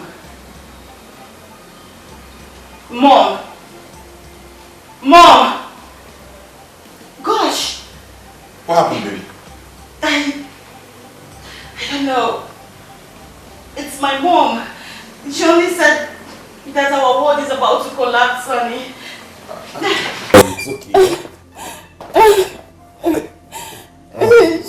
She's Calm down. thinking. Calm down. Whatever it will be will not be as bad as your mother is making it sound. But you heard her say her mother was... You are a man! And a king in waiting. You have to show strength and confidence in all circumstances. Bear that in mind as you take her home and find out what's going on. I'll be back, Dad. It's okay. Nothing will happen. Wise one, welcome to the... Your dynasty is over, Your Majesty. Meaning what is that? Exactly what you had, Your Majesty.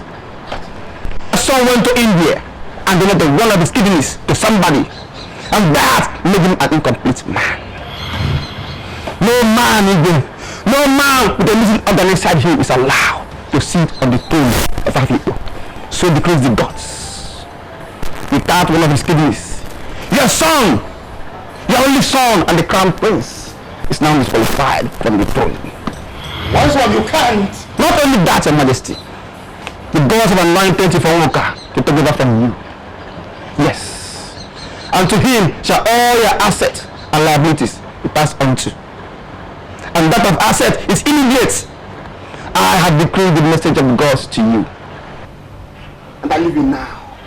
But do say it to Onoka, Onaru, and other royal members of the royal council. The way you sounded, why? Who did you donate your kidney to in India, Melvin? Did you really donate your kidney to someone?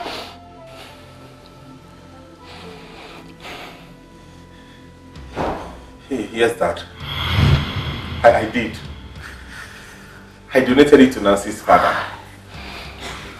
The 20 million naira I withdrew from the company account was for this purpose. For the transportation and surgery. I'm sorry I didn't tell you. I'm deeply sorry. You are really sorry, Melvin. You are really sorry. That's all you could say for destroying the dynasty of my forefathers. You are sorry. That's all you could say for keeping this family there and bringing heavy burden of shame on you. How do you mean? Let me shut up! You are really sorry. You are really going to be sorry. Yes. You are really going to be sorry. Thank you for everything, Melvin. Thank you for everything. Thank you. The throne is now yours. His Majesty just committed suicide. What? When did it happen, Lord Oloko? Just now. Just now. You are a king in waiting, as I promised you. But when that waiting will be over, it's yours to determine. I don't get it, Lord Oloko. I don't. You shall never be crowned king until you have fulfilled your assignment with Jacinta. Find a way to put your coronation on hold until you do. For if your coronation ever happens before that, you shall die once the throne touches your head. And until you sleep with Jacinta and kill her, you are forbidden from ever coming to me for any kind of help again. If you do, or tries to consult any other spiritualist, you shall run mad instantly. And pray that Prince Melvin do not get married before your coronations. For if he does, everything we did will come to nothing. And he will become king. You know it that the kidney story I used to get him out of the way is a lie. It is not a taboo in our people. And the gods never said any such thing.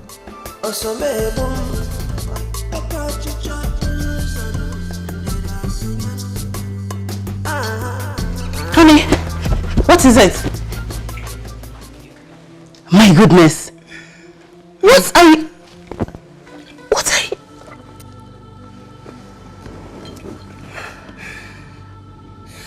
Nancy, my father is gone. Jesus. My father shot himself in front of me. My father, His Royal Majesty, committed suicide. Hey! Because of me. Tamonoe! Hey! Wait! What do you mean because of you? Talk to me! Nancy, because I donated all of my kidneys to your father. The gods of the land declared me an incomplete man and unfit to ascend to the throne of my father. What? Not only that, they took away everything. Everything my father had, his companies, his assets, everything. What are you saying? What do you mean they took everything? My father could not take it. So he shot himself because of me. Why would you allow them to... How can you allow them to take everything? No, you can't.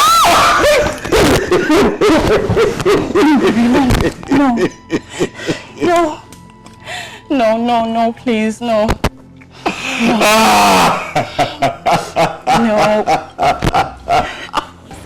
What a lucky man I am.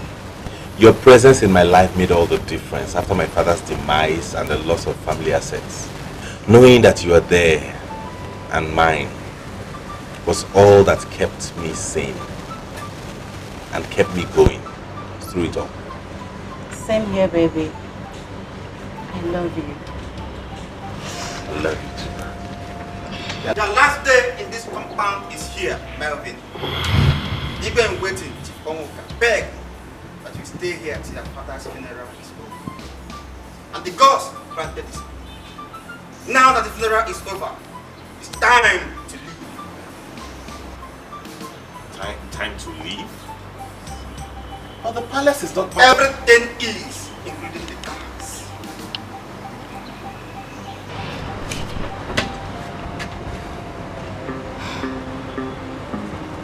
What did he just say? Who is there?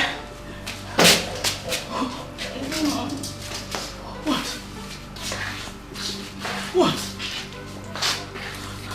No.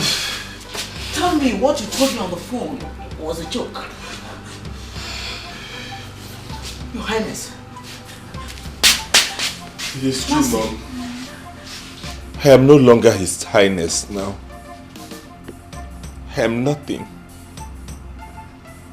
I'm just a walking... Oh God. You mean? Yes. The company lawyer told us everything.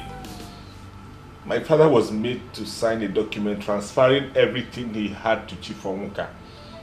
The company, his assets, even the palace and the cars. I saw it myself.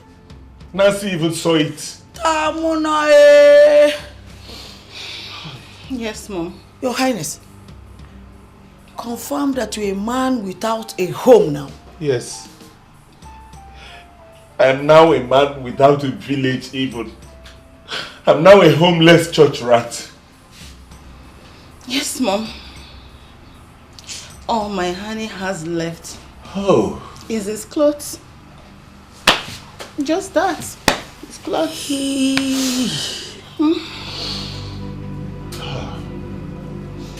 Hello, honey and mom. Thank you. How are you? You're welcome. Thank you, Mom. The storm is finally over. You passed the interview? I got the job.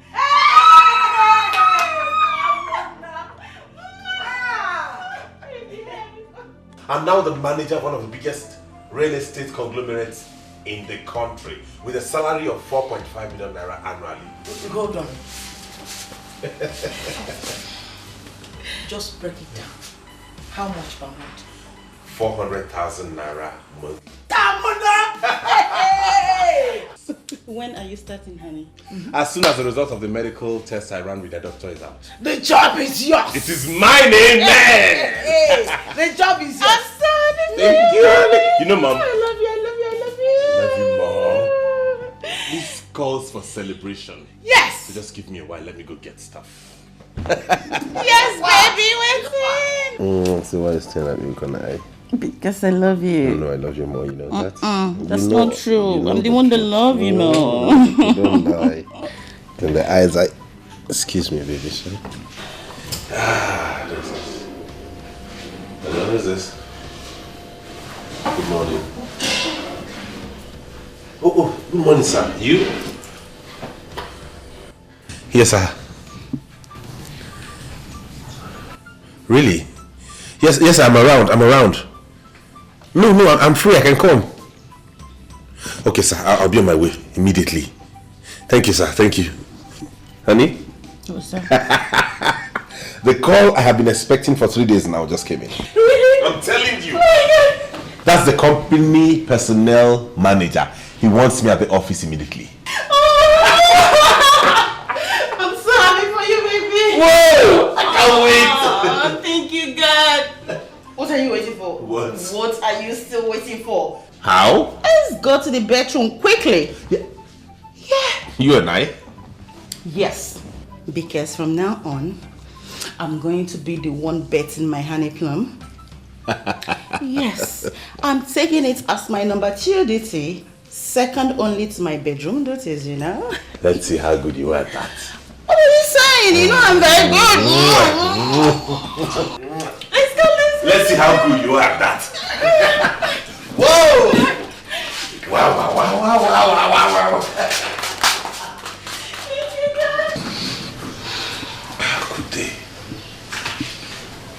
How could they use that to deny me something I'm eminently qualified for? How could they turn my genuine humanitarian gesture into a nightmare for me? How?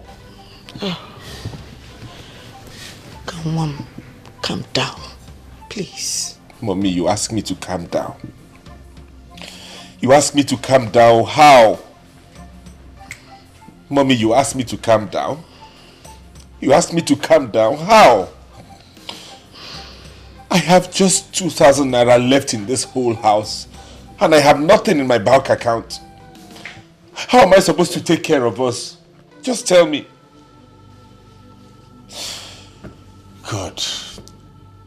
God, how did I do wrong by donating a part of my body to save a dying man?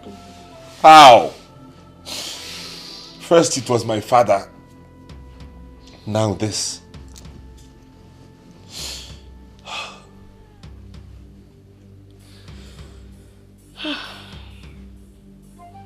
It's okay, honey. Please calm down. I can't let this happen. Yes, I can't. How do you mean? Love without work is jamboree. How do you mean? What can you possibly do? Do you think you can do anything to change it? I don't know. But I can't let it happen without at least putting up a fight to stop it. Your father's death still makes me feel very bad, even though I know I could have done nothing to save him. Me too. Huh? Hey, but what can we do in this case? Plead for him, ma'am. Yes. And that's what I'm going to that company to do right away. And you think that can change anything? Maybe. Anything is better than doing nothing under the circumstance.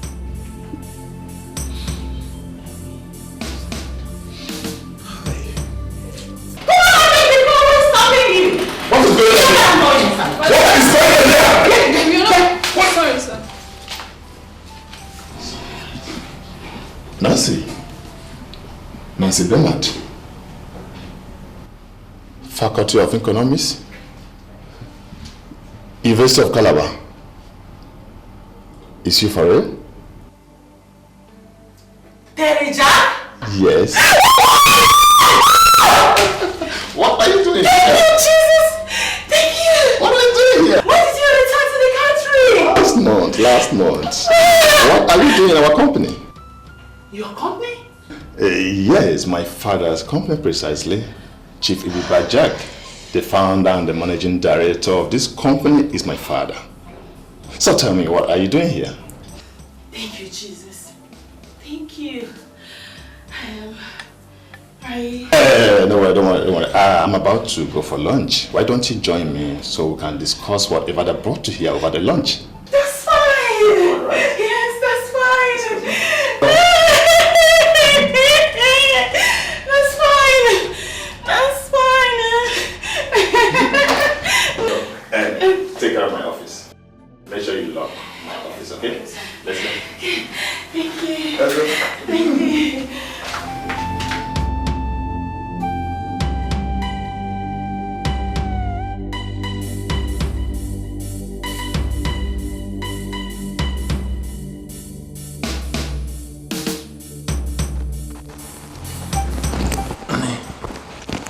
Thank you so much, Chief. I appreciate it. Thank you. I'll drop my way now. Remember, no one, absolutely no one must hear of what we have discussed here today, including Nancy. She is too emotionally involved with him to be trusted with this. Once their engagement is broken and Melvin is made homeless and a total reject, come. I will give you the balance of the $100,000 I promised you and a duplex. I am Chief Onwoka. I keep my words. Chief, trust me. My only regret now is that you're saying I should know Western as well. If not, you would have been a dead man before the day runs out. Today. And my concern now is how my daughter is going to react. But don't worry. I'm going to handle her. Go and do what I have paid you to do. And you must not fail. Because if you do, I will be forced to do it myself, Madam Rachel. And if I do, no one will be safe, including Nancy and yourself. Anybody could be caught up in the crossfire.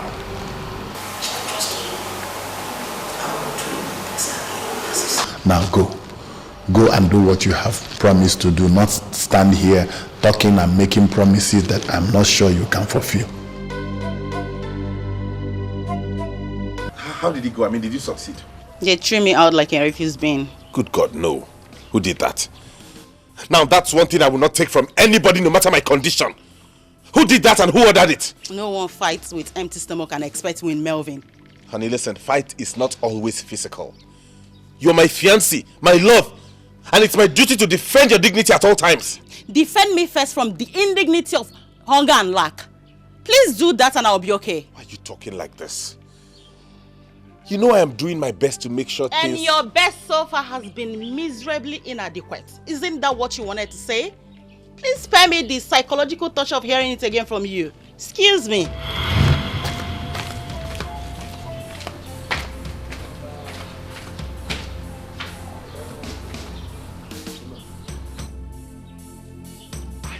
Baby, see, listen, honey. My mom said I should tell you that you will never cease to be God's favorite for your kindness. Especially for the money you gave to me. Of course! I don't hide things like that from her. We've been close since I was a kid. By the way, is it every day a lady gets 1 million naira check from her man? Ah, you make me feel so lucky right now to have you, baby. I love you, baby. I know you do. Mom is here. Do you want to speak with her? Mom. Terry. Hello, dear. I'm fine. And you? My God will never stop blessing you. Amen. You're such a blessing to my daughter. Yeah. You will always... Hey! Here they are, baby and... Mom is on the phone. Excuse Some me? manners, please. Excuse me? Let's call you back. Let's call you back, please. There's something that needs to be handled urgently. Huh? Thank you. Bye. Melvin. Is it anger I'm seeing on your face or something? Mom, that was rather rude of Nancy. She could have easily told me that... And you're making noise while I was on the phone is called what? Best civilized behavior? Huh? I'm sorry. I was only just... It's okay, Melvin. It's okay. No need for that long talk.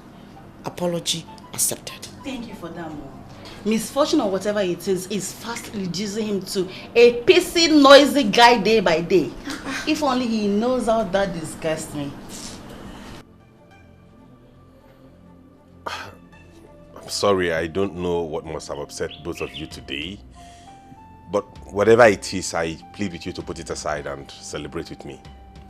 I just got a job offer from a reputable hotel as their chief horticulturist, and they're placing me on a salary of 70,000 a month. I know that may not be the most wonderful job and salary to earn, but at least anything is better in this our present condition. What did I hear you say? Our God forbid. God forbid. I have never associated myself with bad luck all my life. God forbid that I should start today. Nancy, what about you? Mom, I'm not in the mood for much talk, please. He got a job. Good for him. Now, Nancy, that's one careless talk too many. What's wrong with you? I'm sorry, honey. I am very sorry.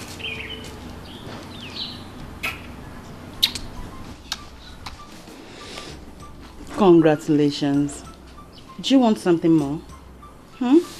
Nancy, are you in? Baby, go in and have your shower, then join us later, okay? Okay? Just go have a shower. Yes, we'll join us later. Come on, baby. Come on, honey. Go and have your shower.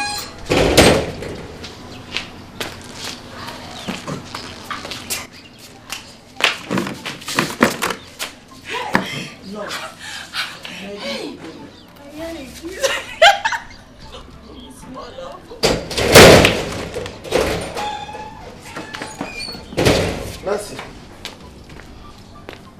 I can't find my bags in the bedroom and my belongings. Where are they? Check in the guest room. The guest room? Why would you take my things out of the room and to the guest room? Excuse me, Marvin. Alvin, the last time I checked, Nancy here is still single. She is not married. And you are nothing more than a guest in my house. Has that changed? What are you trying? And she asked you a question. Go on and answer her. Because the last time I checked, I am very much single. Am I not? The peck just spoiled it. Ew. Meaning what exactly? Meaning that whenever you return from work in the last week, I keep wondering if it's still flowers you tend there or cheats you pack for them. Gosh, you smell like suspect guy. Please go in and have some shower, please. Ew. When he was bad for you, I was a best friend. When he was good for us, you were best friend. Me? No, not you, the lady with you. Nancy. How are you and what are you doing with this man? Please, do I know you? God of mercy. Do you know me? Yes, do I know you? Me, Melvin Oche, your fiancé? The same person you're living in the same house with up to this moment? Are you okay? Shouldn't I be the one asking you if you're okay, mister? Yes, you got my name right, and I still wonder how. But I'm not engaged to any man, and I have no identical twin either. Honey, please don't mind him. He must be either hopelessly drunk or he's a developing psychiatric case. Honey, let's go.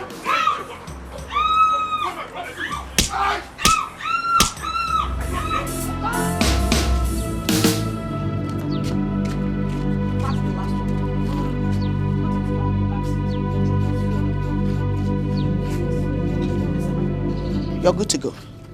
You see all these things? Take them and throw them inside the river. The nearest river. Or better still, if you can sell them, you can keep the money. Mommy, thank God you're here, Mommy. You have to follow me to my workplace, please. Get away, smelling idiot. That's it. The owner of all these things here. Carry him as well. Wherever you're dumping all these things, dump him there. Or if you decide to sell them, also look for a slave dealer. Or better still, what do they call them? Ritual killers. And sell him as well. Are you behind this?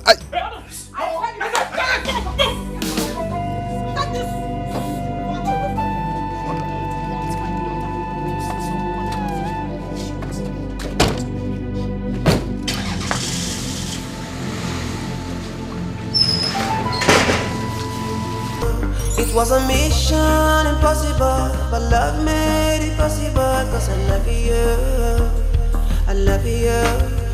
Now it is bad for me, and you don't care. When it was bad for you, I was there. Somebody please wake me up, I must be. This is our destination. Really? So what are we doing here? 4 days ago, I saw you with another man. A man I would later find out to be Chief Jack's son.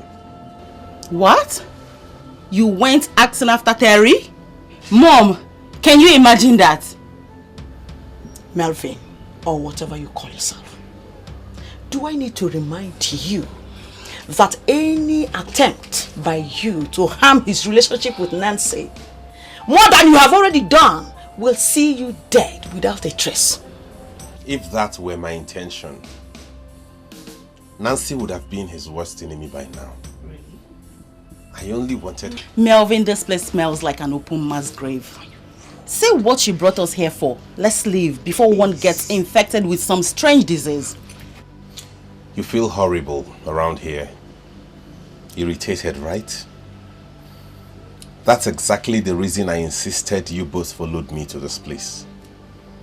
Nancy, Mommy,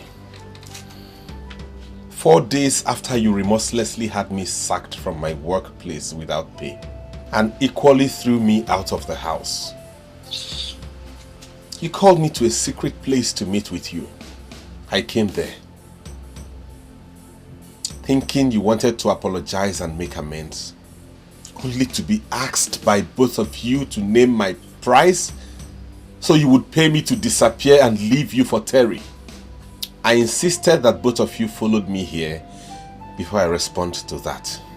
And my response are in form of questions. How much was your father's life that I saved, at least temporarily? How much was my kidney that I gave up to save him? How much was my father's business empire and throne that I gave up to save your father's life? How much was my father's life that I lost as a result? How much was your family's pride that I saved by bankrolling your father's funeral? How much is true love? The true love that I had for you.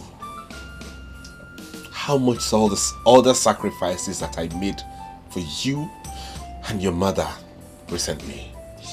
If you can quantify all that monetarily, then I'll accept the money. Otherwise, no deal. And by the way, I brought you both here to say this, because this is the place that I, Melvin, a prince, and the only child of a multi-billionaire king, now calls home because of both of you.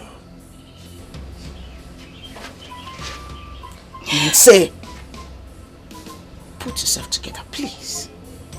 Please. Are you done? Melvin, or whatever you call yourself, stay off our radar. Stay off our radar! Or you will come to a bad end. Listen, let me tell you. Go out there and ask about me. I am a viper. A very dangerous one for that matter. Nonsense. I don't blame you. Rubbish. Let's get out of this place. Please, let's go. Nancy, I love you.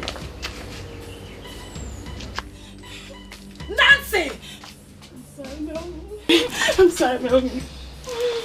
Nancy! It's a goodbye kiss. I'm very sorry. I'm really sorry. Let's get out of this place. When it was good for me, it was the best thing. I gave you. I just want to talk to you. I love you so much. I love you so much. Yes, you know I love you too. I love you too. Before you accept that ring, can you be decent enough to return the one I gave you?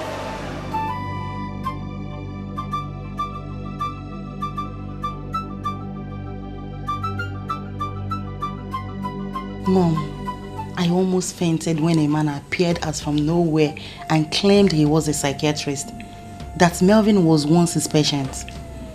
He said that Melvin has a mental trouble that makes him develop deep admiration for any lady that catches his fancy at any given time. That whenever that happens, he stalks the person and says them as if they actually happened. He told Terry not to worry, that Melvin must have relapsed and I'm only his latest victim. Melvin tried to deny it, and the man called in some boys who came and bundled him out. And Terry went ahead and completed the engagement, right? Yes, he did. Even though I was more of a ghost of myself for the rest of the date. Here's the ring, Mom. Wow. Isn't it beautiful? Absolutely beautiful. Wow. Thank you. Absolutely. Thank you, Mom. Congratulations, my daughter. Thank you, Mom. Still wondering who the fellow who came in to save the situation for me was and how he made it to the scene just at the right time. Could he be an angel, Mom? He's human. And he is actually working for your dear mom. Mom, are you shocked? Yes. Himself and his boys, everything they did there or said there, I hired them to do that. Should such moment occur. Mom, Nancy, you have a master planner and executioner in your mother. Have you forgotten? How could I ever thank you enough, Mom? Keep that thanks for now. There is still one more job to be done. What job, Mom? Putting the fear of us into Melvin once and for all.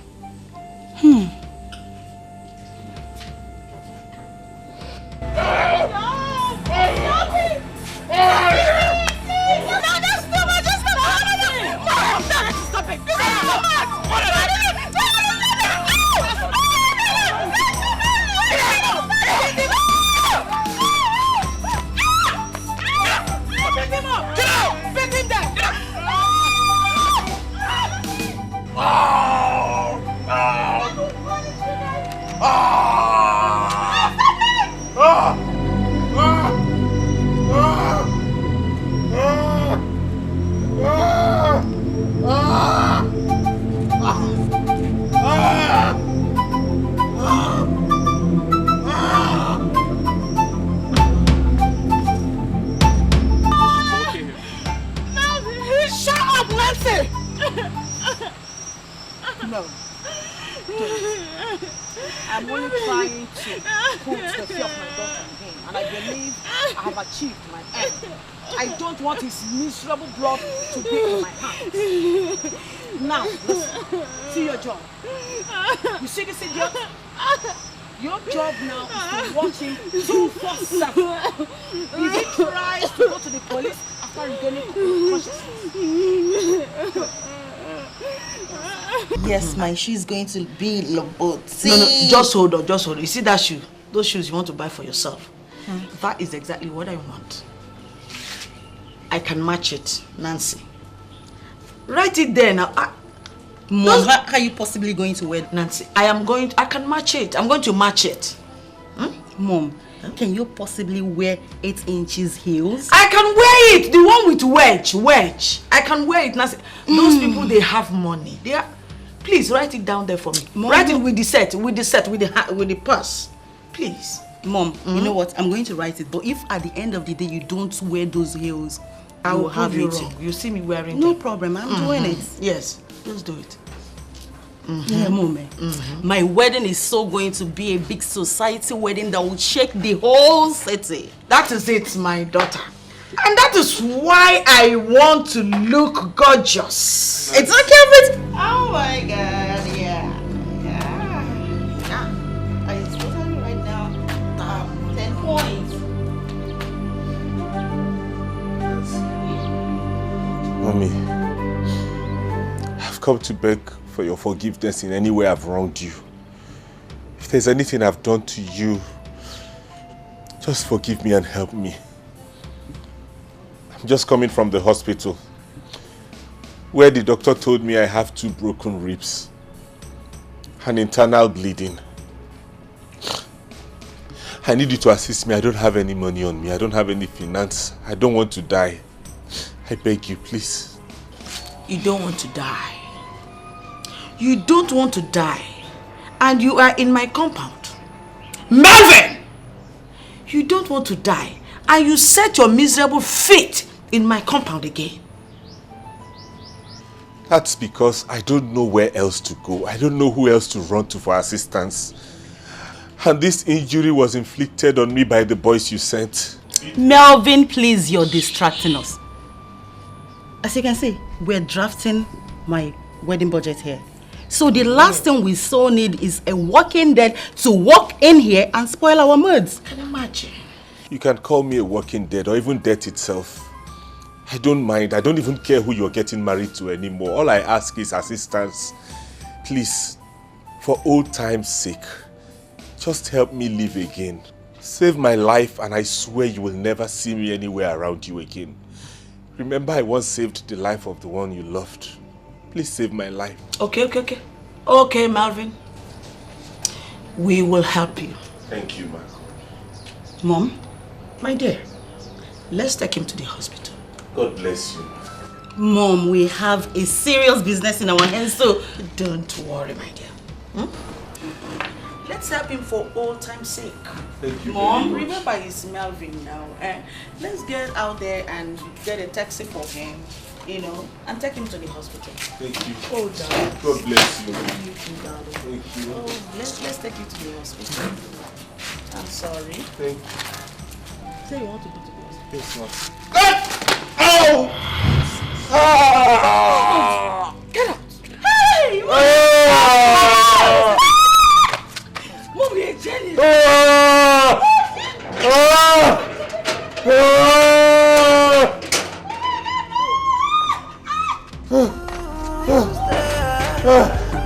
Somebody please wake me up. I must be dreaming of this ain't reality. This ain't reality.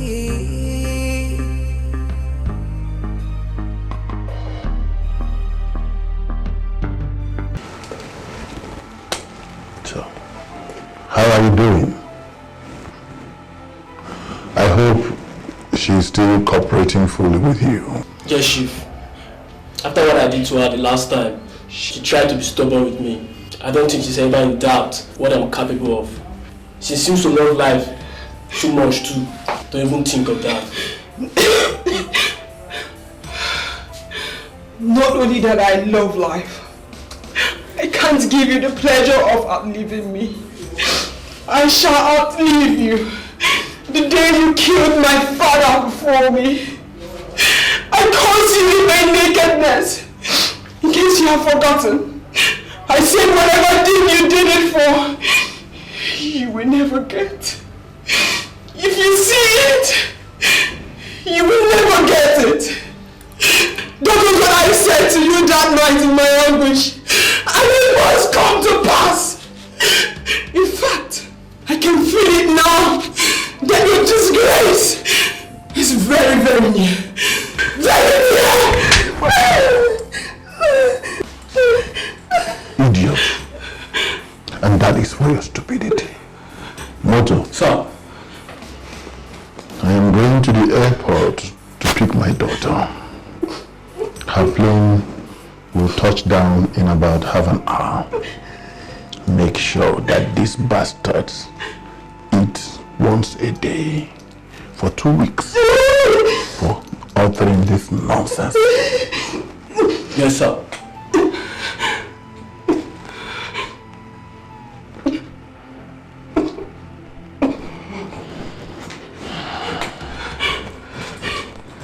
Come and lock the door.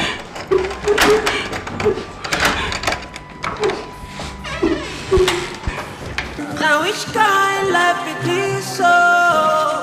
Kind life it is so? Now which kind life it is so? Kind life it is so? You got a lot of love to share, but so afraid to share. Cause you don't know just who to trust. You don't know just who to trust.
To see the things we bought for my wedding. You need to see my shoes, my wedding gown, my wedding dress. No, just you need to see everything now. Hold on. Mom, I'm telling you that I am so slaying. Hey, just stop. Stop, hold it. I will not listen to you people again. Unless two of you now promise me that after your wedding, you are going to take me to Paris to do my own shopping. Mom! Yes, so, Nancy, hey. I will not be an in-law to Abraham. And I will be dressing like the lost Abakaliki. Oh my God. Mom, you will not kill me with your jokes sometimes. Lost Abakaliki queen. If that is what you want, do. Honey? Yes. For bringing a beautiful soul like you into the world, she deserves whatever she desires in this life, as far as money can buy it. Hey! Me, Barry, here I come. I will climb you and come down. Thank you so much, honey. I'll climb the wall you're so going to pop. But on a serious note, my dear, you are just an angel of goodness into my family. You promised me that my second daughter, Boma, will be released by the Metropolitan Police in time to attend your wedding. Today, not only that she has been released, Boma, it's been a while. Boma, my daughter, is on her way back to the country to attend your wedding, as you said. Hey. I am very, very happy. Thank you so much. Thank you. I appreciate you. Thank you. My God will always. Oh, you reminded me, Mom. Nancy and I are supposed to pick her and my London-based younger sister at the airport, and their flight must have landed by now. Let's go. I need to get going. Okay, please. It's been a while. My dad. Dad? Yes. Take the call. Hello, Dad. That's not possible. No, it can't. No, I'm not watching television right now. Okay. Television. That is the flight they're talking about.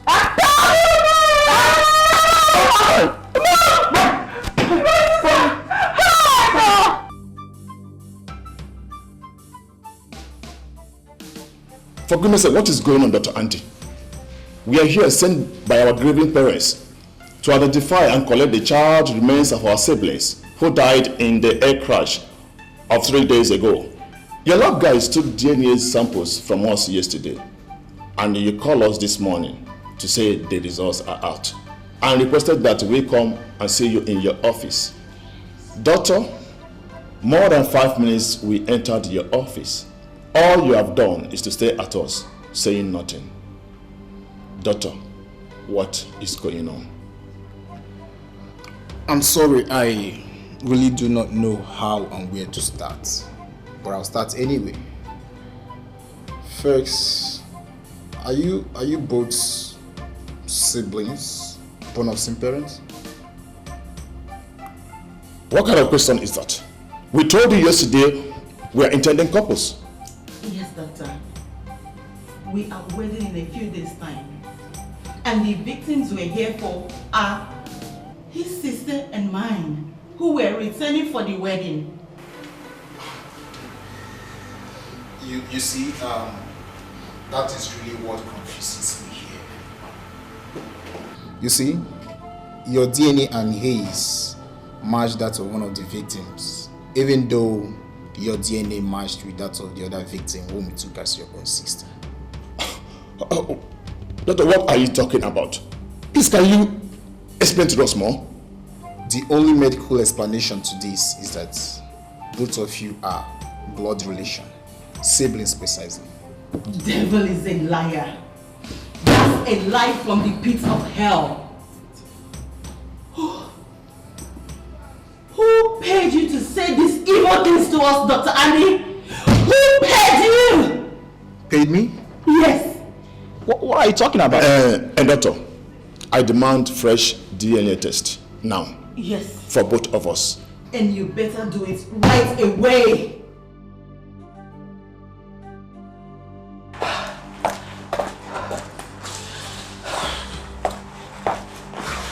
God damn it, Mom.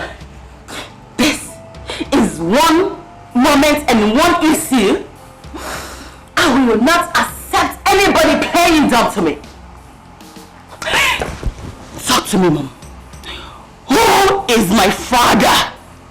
Nancy, are you insane? Huh? Stop that silly joke. Bernard was your father. Bernard was my father. And you call what is happening right now a silly joke? That for 2 times and even a 10 from different clinics, my DNA matched Terry's perfectly, indicating that we are siblings. What are you hiding from me, Mom? Talk! My world is about to collapse. Talk! Sit down. Sit down. Do you believe in the diabolical power of voodoo? Meaning what? Marvin is from the part of the country whose people are only second to the ancient Dahomey people in voodoo practice. My dear, do you think that after what we've done to him, that he will just walk away and allow you enjoy the rest of your life with Terry? No, my dear. This guy is fighting you. Us. Spiritually. And this is the result. He wants to separate you and Terry. Oh my Lord. My Lord. How could I have taken this for granted all along? Oh God, please stop this evil end. Mom, please stop making me. Kneel down, Nancy. Kneel down, let us pray. Let us pray against this guy. This guy wants to destroy your dream. Pray with me, Nancy. He wants to destroy your dreams. Kneel down and pray. Father, in the name of Jesus, oh Lord. Father, what if one day? Calm down, son. Stay calm. Let us wait for Dr. Paul's own report. I'm sure there's a mix-up somewhere in the other doctor's own work. Father, what if it turns out that what they're saying is the truth? They are lying, Terry. I never cheated on your mom till her death 2 years ago. I can swear to that. Anything!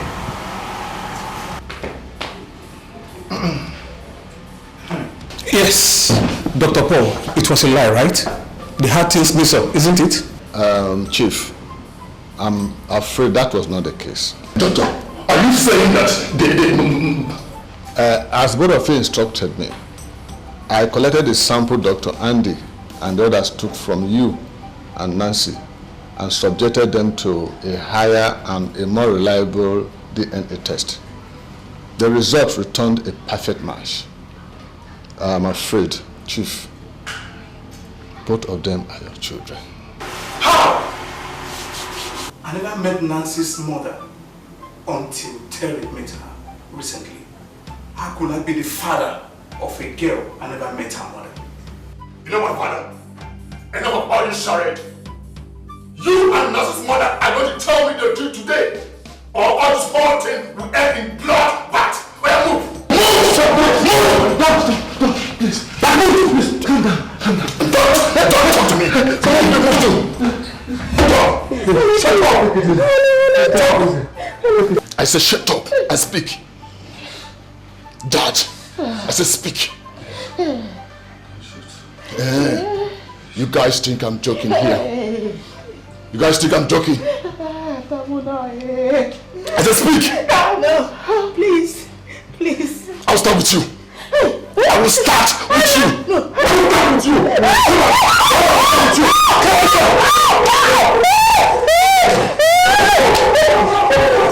Turn my down. Speak. 1, 2, 3, 4, 5, 6, 7, 8. No, don't give me. I will say everything will say everything. Don't kill me. Don't kill me. I will tell him the truth. I will tell him everything. I pull the trigger. No! Please don't pull the trigger. I don't want to die. Please, I will say everything. My husband, Bernard, was not a biological father, Nancy. What? Yes. Don't say that. Exactly, is my father. If it is, I don't know because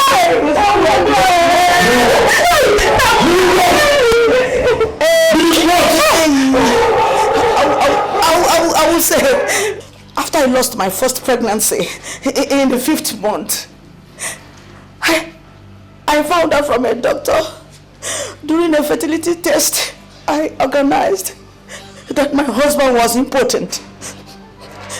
Yes. As a matter of fact, the lost pregnancy was not his, but was used by me to get him marry me, to return him and his family wealth. I made a deal with the doctor, and the deal was that he should tell my husband that he has low sperm count and got me pregnant later through artificial means. Why? Pretending to be treating my husband. 7 months later, the doctor got me pregnant with a sperm stored in the fertility facility, and another doctor did it to me too for my second daughter. No, I'm sorry. That is the truth. That is the truth. Please don't kill me. My goodness! Which year and which clinic did that happen? And what is the name of the doctor you had that deal with? Yes, the year was 1989, and the name of the hospital was Crest Hospital. The doctor's name was Dr. Darius. No. God! Son, she is not lying. Yes. Back down, son. She is not lying. Remember what your mom and I told you about armed robbers. About how armed robbers invaded our home when we were just 3 years old and shot me. Everybody, including the doctors then, thought I had no chance. Due to your mother's deep love for me, she pledged never to remarry, even if I should die, to ensure that she doesn't start seeing another man after I am gone. She still wanted to have more kids. She convinced me to store my semen in the hospital fertility facility so that she could use it anytime she chooses. We got the doctor to help us do that. Miraculously, I survived at the end. And I totally forgot about the stored semen. That was in 1989 and at Crest Hospital. And the doctor's name was also Dr. Doros. How dare you! I'm sorry. I'm sorry. Shut up! I feel like strangling you now. I'm sorry. You know what? If I ever see you and your daughter near my family again, you will come to a bad end. Very bad end. Both of you. Please, let's get out of this place. Terry, doctor, let's get out of this place. I'm sorry, I don't know. Let's go. I don't know. Honey, please. Let's go. Honey, please, you can't do this to me. I don't want to see you close to me again. How dare you? How dare you witches show your faces here? Forgive you? After what the chief priest told me you collected money from Chief Onwuka to do to me? Mother. Are you shocked? You think I do not know? You think I wouldn't find out? The gods are omniscient. As you can see, I am back among my people as king, while Chief Onwuka roams the street as a complete madman. Chief Onwuka? Yes. Am I mine? Oh, don't know? I forgot. I forgot the two of you were busy enjoying Terry and his family's wealth to have even remembered him. By the way, what happened about your much touted society wedding? I didn't hear anything about it again. Terry left me. Yes. Gang, gang. He eventually found out about the character of two of you, I guess, right? It was the truth about us that found us out, actually. Meaning? It's a long story. A story to be told another day, please. My mother and I are here to ask for your forgiveness, please. Please forgive us and marry you again, you mean? Forget all you people did to me and marry you? Have you cared to know how the walking dead I was the last time we saw managed to survive? Mother, beg, mother, just beg. I just beg you, come I know on. that the God of the innocent is never asleep. Yes. He will not allow you to die just like that. Amen. Wow. The devil talking about God. Interesting. Honey, please. Honey? Honey? Honey? Please come along.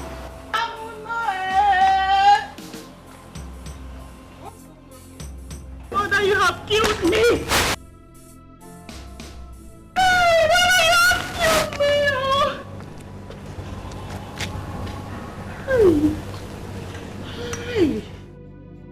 These are the two witches, Nancy and her mother, the people that wanted to wreck me. Look at them. Look at the faces of evil. Jezebels,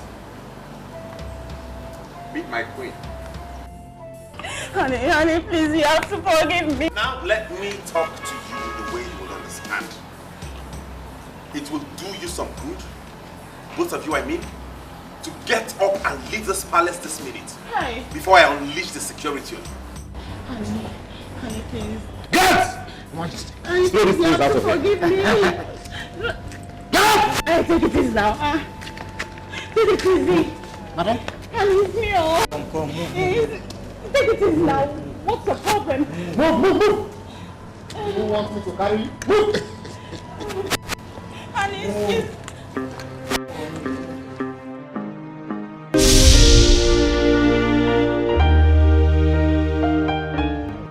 Oh yeah.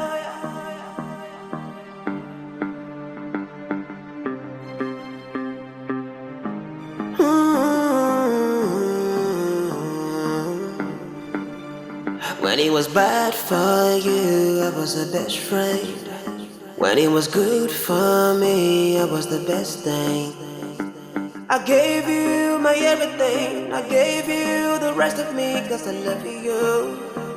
I love you. It was a mission impossible, but love made it possible, 'cause I love you. I love you. Now it is bad for me, you didn't care. When it was bad for you, I was there. Somebody please wake me up, I must be dreaming of